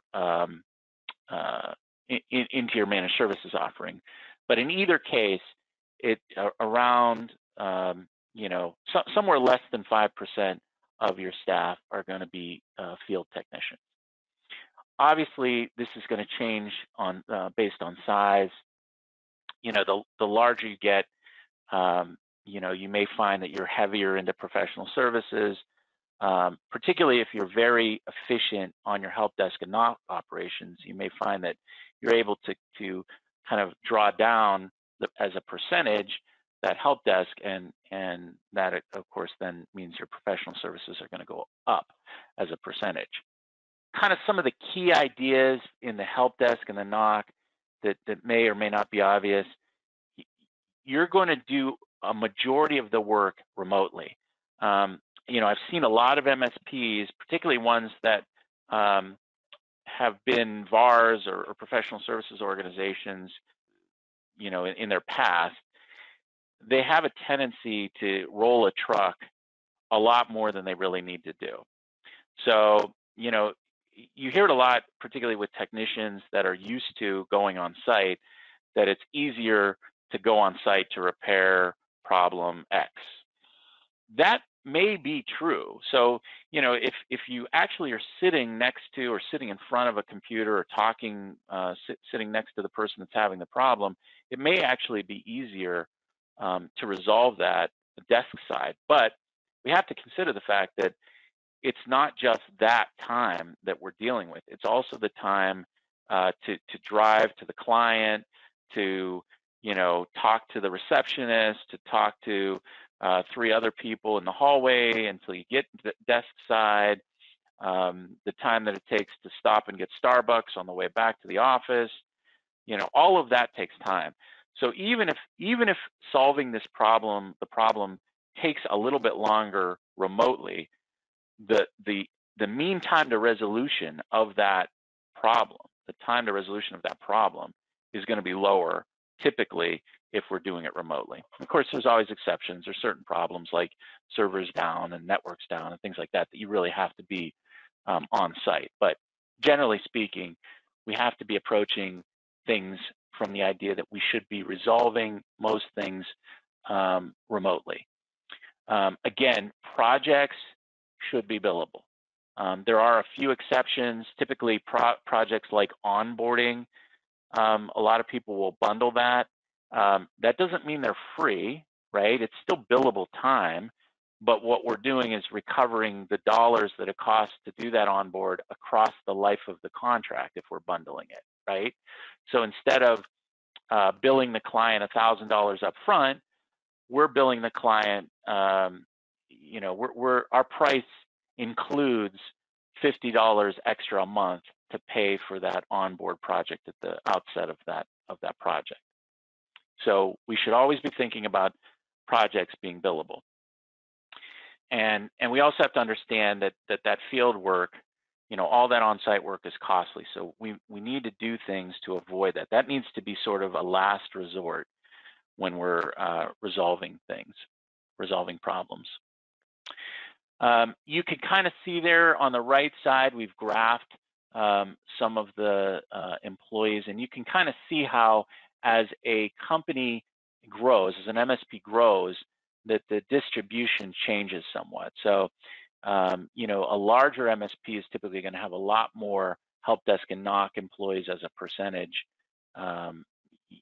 just because of the kind of work they're doing. So when it comes to people, I think this is kind of an important concept inside your help desk. So, and this again assumes that you're of a size where you've got more than one person, at working help desk, working reactive tickets. You should really consider tiering your help desk. So I see a lot of companies that kind of just hire or they take their old professional services employees and they stick them in their help desk as they're making the move to managed services. That's kind of typical, but it's not necessarily very efficient from a financial standpoint, right? So usually when people do that and take that approach, they're putting higher end resources in that help desk. When we have a tiered situation, we should see something like this, where probably 75% of our labor is tier 1. And that's because around 75% of the issues that we see inside of managed services are going to be tier 1 type of problems.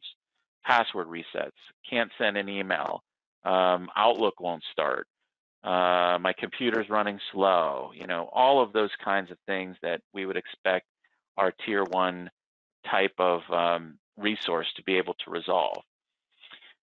15 to 20% of the issues then are tier 2 issues. Tier 2 issues are going to be the more complicated issues, server-related issues, you know, things that require a more experienced technician to resolve.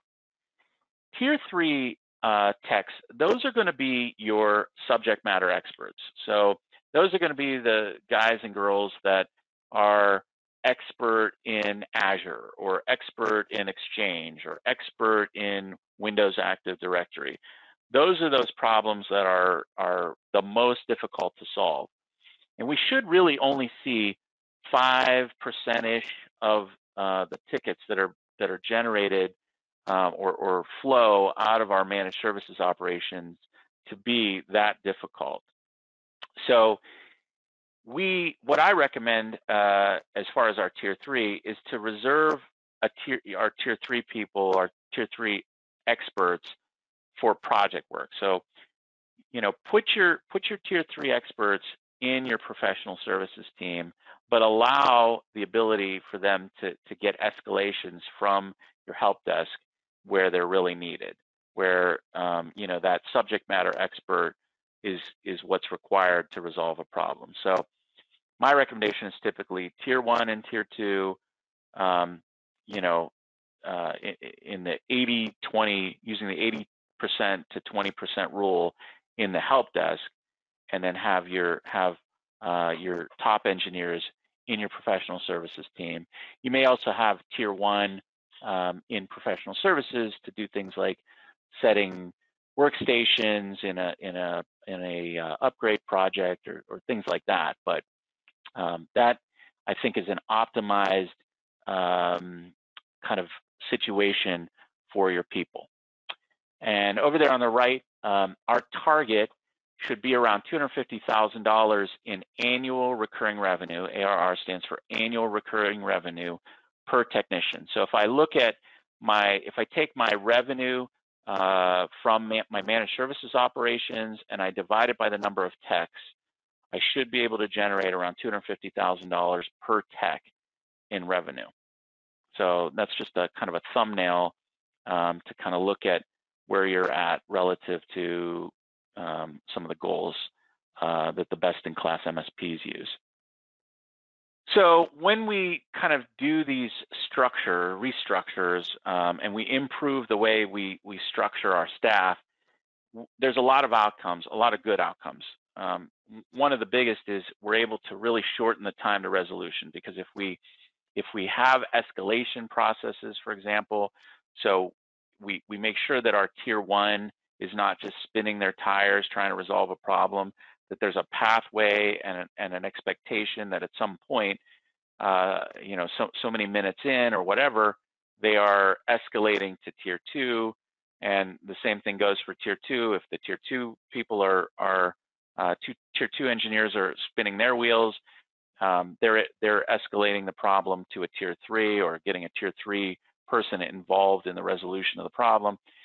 This just means that we're able to shorten the overall time to resolution. We're able to then make customers happier by doing that. It also increases utilization, particularly in our professional services operations. If we're you know, focusing them on billable work and not dumping help desk tickets on them constantly, that's going to increase their utilization rate.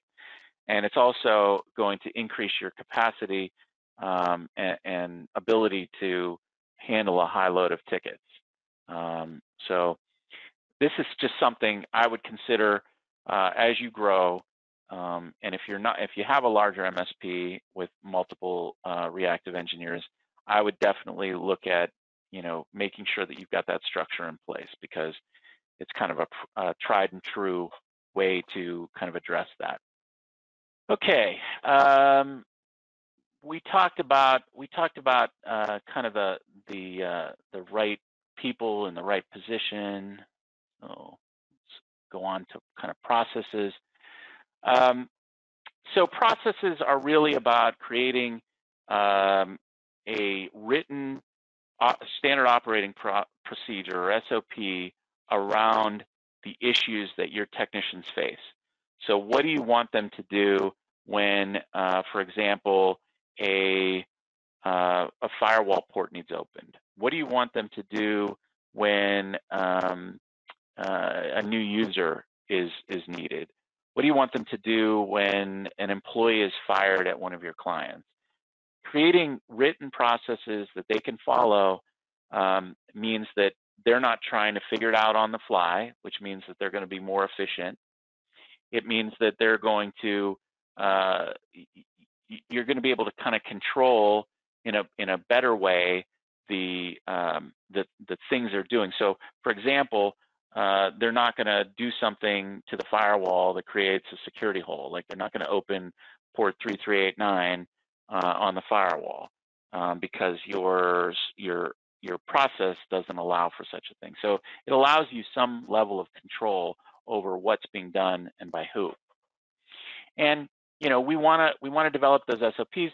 We want to develop processes around escalation, as I was talking about, the ability to move tickets from tier 1 to tier 2 to tier 3 in some sort of a defined process. We want to define processes around documentation to make sure we're capturing the right kinds of documentation. We want to make sure we're capturing all of the documentation that we expect. And we want to create processes around making sure that documentation is kept up to date. So things to consider, these are kind of high-level processes. So some of the most important processes. One of the top being ticket workflow. So what happens, and I typically do this, by the way, in Visio, so that you can kind of lay this out in a flow chart type manner. But what does that look like? The ticket comes in. Who touches that ticket first? What are they expected to do? Who gets the ticket next, and how did they get that ticket? Did they just go in and just randomly grab a ticket of their choosing? Did they, or was there some sort of an SLA measurement that said, hey, this is the next ticket that you need to work? When are they supposed to escalate? Maybe have they spent 15 minutes on the ticket and they have no clear path to resolution? Maybe that at that point they should be required to escalate. Maybe that's 30 minutes. Maybe that's an hour, depending on the company, right? What happens when they have to wait for a customer to call back? So, what's that piece look like? We're going to send an email to the client every so many hours, days. What does that look like? When the customer calls back, how are they going to get in touch with the technician? What if the technician is working on another ticket when they call back? How does that scheduling process work? So that entire workflow from beginning to end, it's really critical that you work through that, you document that, you really think through all of that, because this is really an area, probably one of the biggest areas that will cause you problems over time in your managed services operation. That third one, does the knowledge sit in your technicians' heads, or is it in a trusted repository? And that really speaks to, the whole idea of documentation management. I think we all know that most of our technicians are not very good documenters. They're not very good. They don't like to do it, and it's just typically not an activity that is really up there in their favorite things to do. And so we really have to drive that through process, right? We have to define what information they're putting in tickets as they're working it. We need to define what information they're putting into the documentation management system, what they're required to put in, what they're required to put into their password management. And we have to set that up, train around that, set processes around that to measure and make sure that that's all occurring, and processes to, deal with employees that aren't following that process, that aren't putting the right data, the right information in their tickets, and so forth. There's a little fact there. If you don't have a documentation management system, and we're talking about some of the purpose-built MSP documentation systems that are out there, and there's probably, 5 or 6 that I can think of right off the top of my head. If you're not using one of those types of systems, your technicians could be wasting 30% of their time just looking for information, right? Just searching for IP addresses and usernames and server names and all of those kinds of things. So if we have that happening in a typical $2 million MSP, that by itself could equate to $75,000 a year in labor. So it's really critical, and I think the time has passed. You know, when I in my MSP, which kind of predated these MSP documentation systems, they kind of came along right around the time that I sold my MSP. You know, we were using SharePoint, and before that we were using Excel to document, and it was always a mess. I mean, it was just always a mess, and you know, there was just a lot of time waste. These new documentation systems really are purpose-built for MSPs and really create, you know, the kind of the perfect repository for this kind of information. So something you should definitely consider. And the results of focusing on processes, it means you've got less time wasted to repetitive issues because your technicians aren't having to reinvent the wheel every time, and you're spending less time you know, looking for documentation or trying to rediscover information, right? I mean, how many times do we have to go back and rerun IP scanner to figure out what IPs are out there for devices? You know, there are tools for that so that it's automatic and I can just look for it and I don't have to run all that. So we talked a little bit about this already, but the idea of an escalation process. So certain types of tickets potentially might be escalated automatically to tier 2. For example, if it's a firewall issue, maybe you don't want your tier 1s working on firewall issues at all. So if a person, a triage person reviews the ticket and realizes that it's related to a firewall, they may set it so that it bypasses your tier 1 employees altogether. You know, you might set a limit, 30 minutes at tier 1. If at the end of 30 minutes, the tier 1 employee doesn't have a clear path to resolution. So that doesn't mean that they've resolved the problem, but that they understand the steps that they need to do to resolve the problem. So for example, if you're dealing with a virus, you may not be able to clear that virus in 30 minutes, but hopefully your tier 1 engineer understands what they have to do and has started that process. So they have a clear path to resolution. So you wouldn't escalate that. But if they don't, you know, a typical escalation process might have them escalating to tier 2. And then the same thing kind of repeats with the tier 2. If they can't come up with a clear path to resolution after they've spent 30 minutes, then now they've got to escalate or engage a tier 3 subject matter expert to help them get that problem resolved. Inside that escalation process, you're going to have a training process. So you're training your employees on how that works. When you tweak that escalation process, which you may do occasionally, you're going to have a process for retraining employees and notifying them of that. I mean, that's important, particularly as you grow.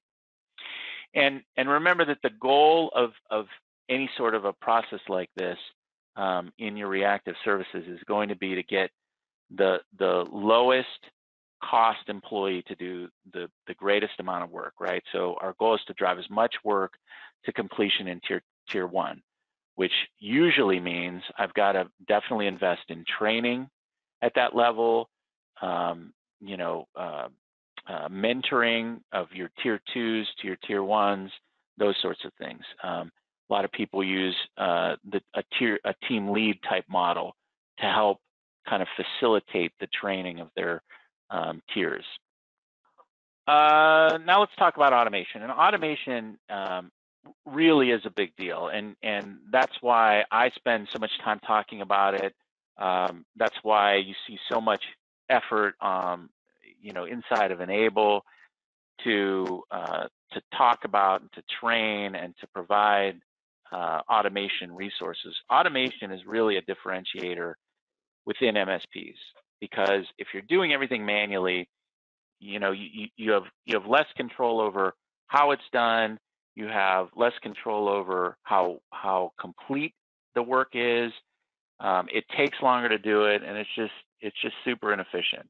And so automation is really critical. And here's some of the areas that are good targets for automation. And we've talked about a little bit of this earlier, but assessments.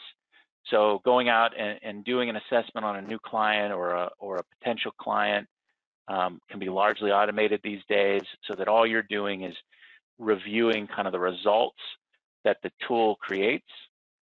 Onboarding, a lot of the onboarding work that we've talked about can be automated.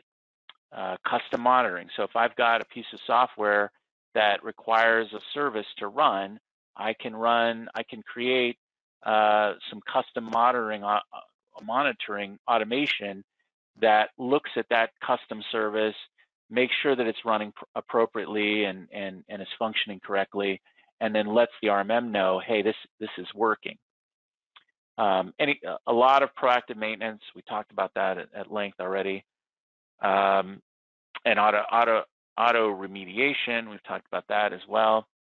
And all of that is easy, just a quick enable plug. All of that's easy to build in N-Central and RMM with their automation manager. There's a screenshot over there to the left of the policy builder. And again, earlier we talked about some of the resources for how to make that happen. The automation boot camp, the automation office hours, and that cookbook site.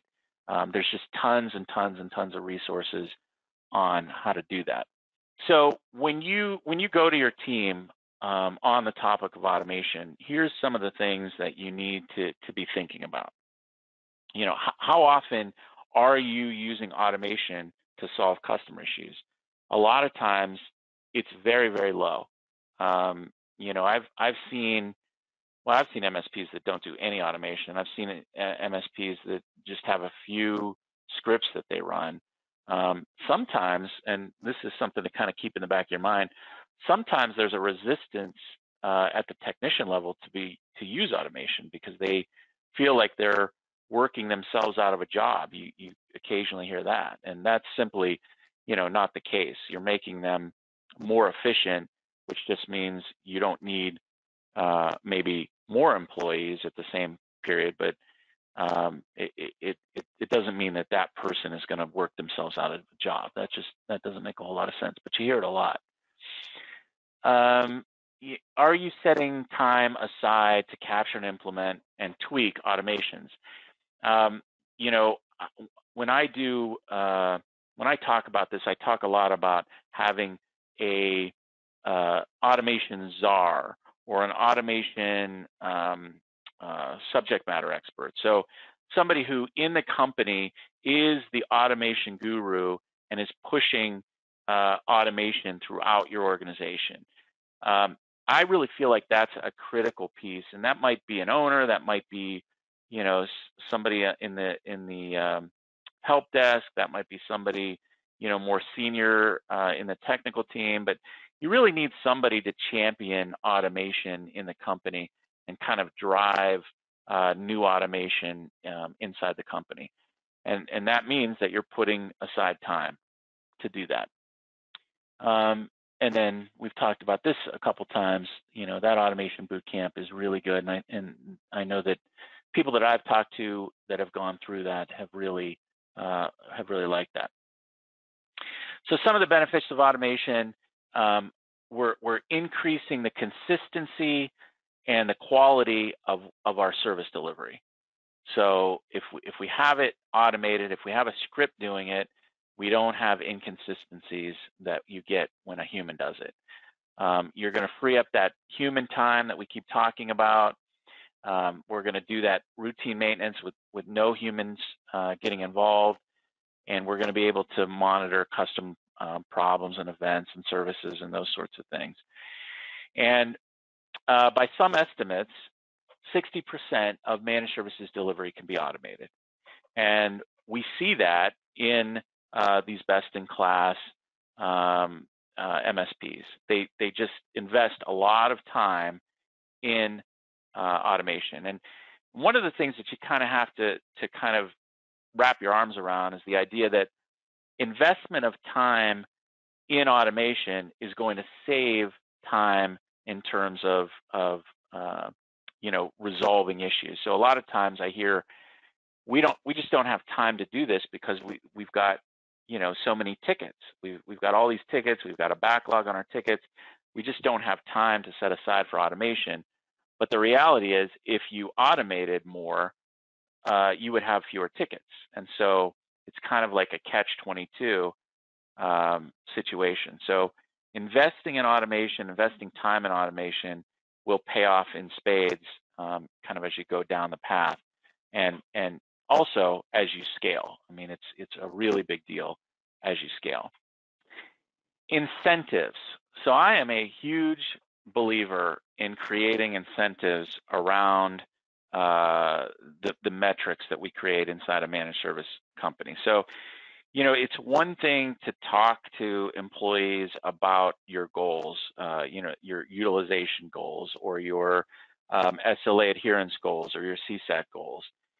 It's another thing to kind of align them and to make them make those goals part of their thinking, right? I mean, that's the ultimate goal, is to get our employees to be as worried about those metrics as we are as business owners. The way to do that is through incentives.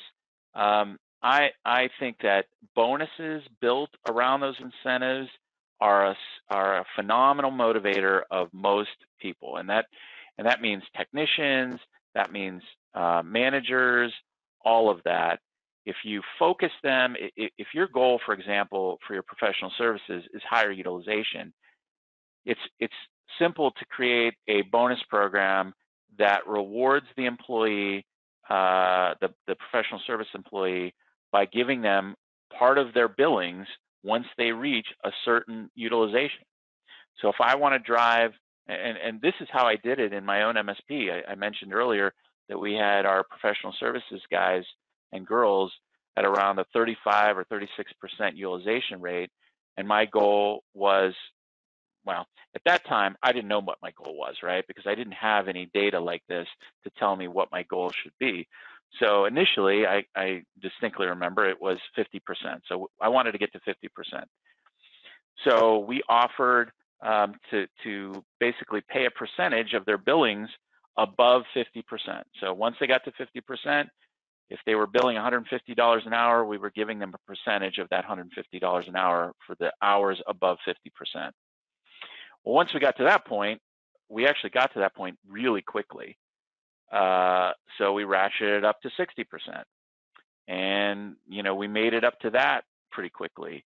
And then over time, we ratcheted it up to 65 and then finally to 70%.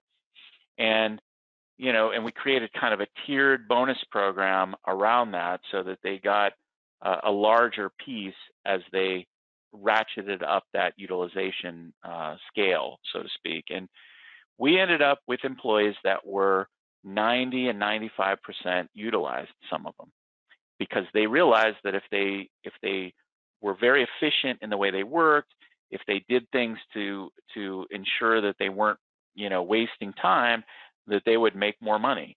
And, from an owner standpoint, we made a lot more money because of that, right? If they're billing 95% of their time, we're making a lot more money even after we've given them a piece of those billings than we would if they were billing 50% of the time or 40% of their time.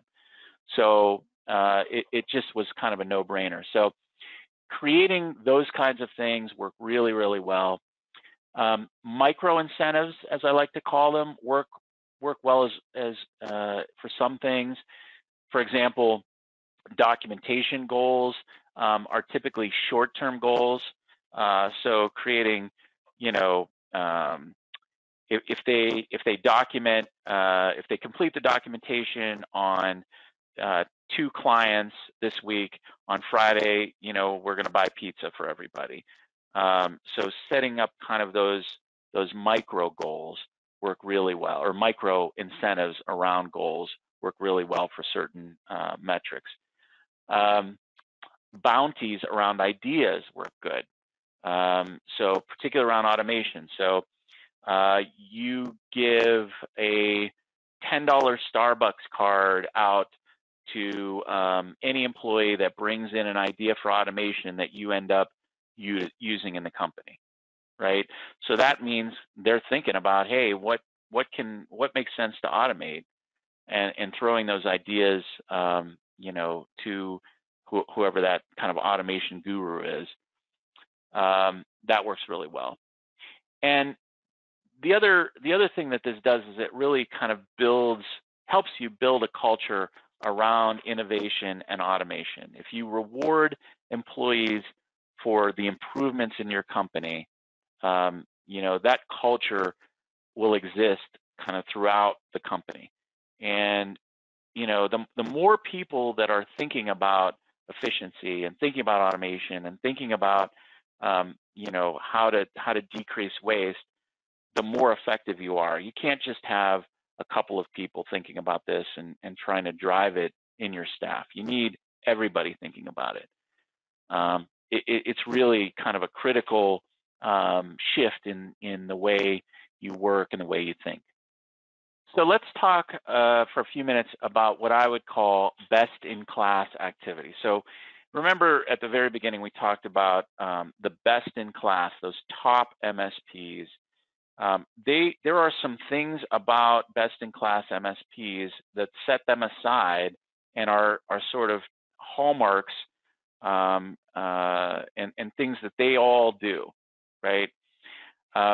One of the things that they all do is they all have KPIs. They all establish them, they all measure them, they all focus on them.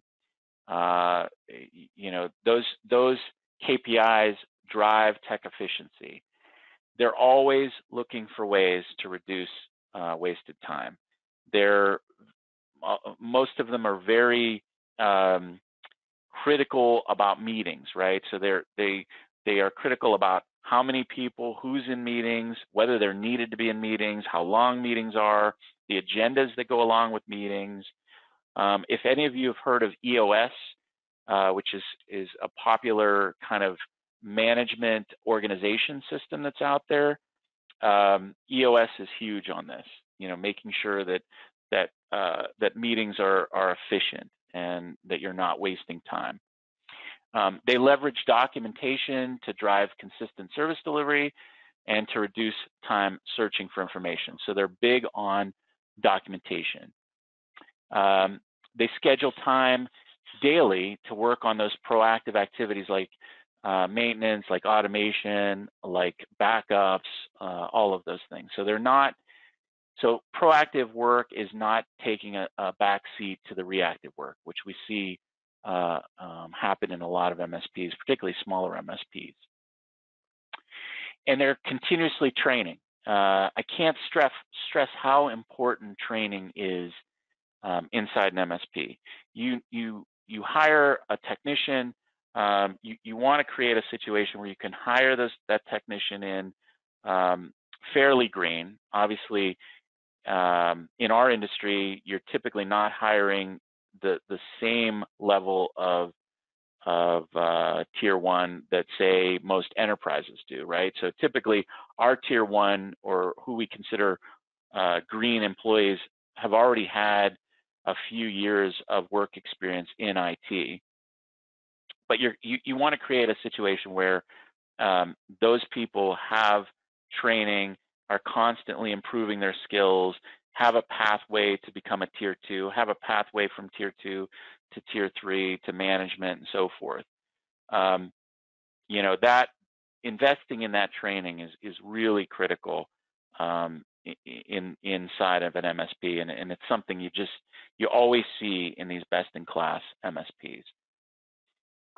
So, and kind of one of the big takeaways here is that 10 minutes of savings per day for 5 technicians adds up to 5.5 weeks per year of gain time. So just 10 minutes a day. And if you think about, look at your technicians and think about 10 minutes, they could be spending 10 minutes just with coffee, right? So looking for things that kind of give us that couple of minutes here, couple of minutes there gain for each one of our technicians has huge impacts across the entire year. Okay, so this is kind of our final wrap up for the boot camp. So in that spreadsheet that I'll send out to anyone that emails me, look at those sections as you fill them out, and create a game plan for how you can fix these things in your company. Look at where the best or the most bang for your buck is inside your company. Maybe that is, maybe you've got 3 technicians and they're splitting all their time between managed services and professional services billable work. You'd get great improvement if you just took one of those employees and put them full-time on your help desk, most likely. Maybe you're not doing any automation whatsoever.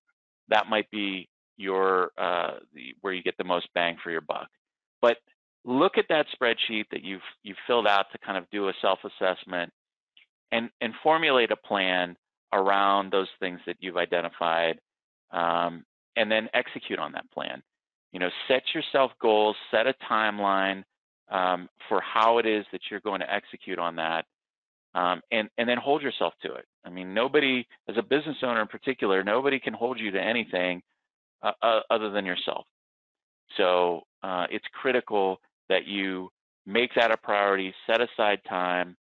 One of the things that I recommend for business owners is to set time aside on a weekly basis that they are not going to work on problems, that they're not going to, their door is closed, and they're going to work on specific continuous improvement type of activities for the company. Make that time, set that time aside, and make sure that that's happening. I appreciate you spending the time with me. I appreciate you spending this time to kind of work on your business and not just in your business. You have my contact information. Feel free to reach out if you ever need any advice or help. Also keep in mind that I do a monthly office hours for Enable that you can call in, and we unmute you, and you can just ask questions, and we can chat about any of the kind of operational efficiency questions that are out there. Anyway, I appreciate you spending the time today. Thanks.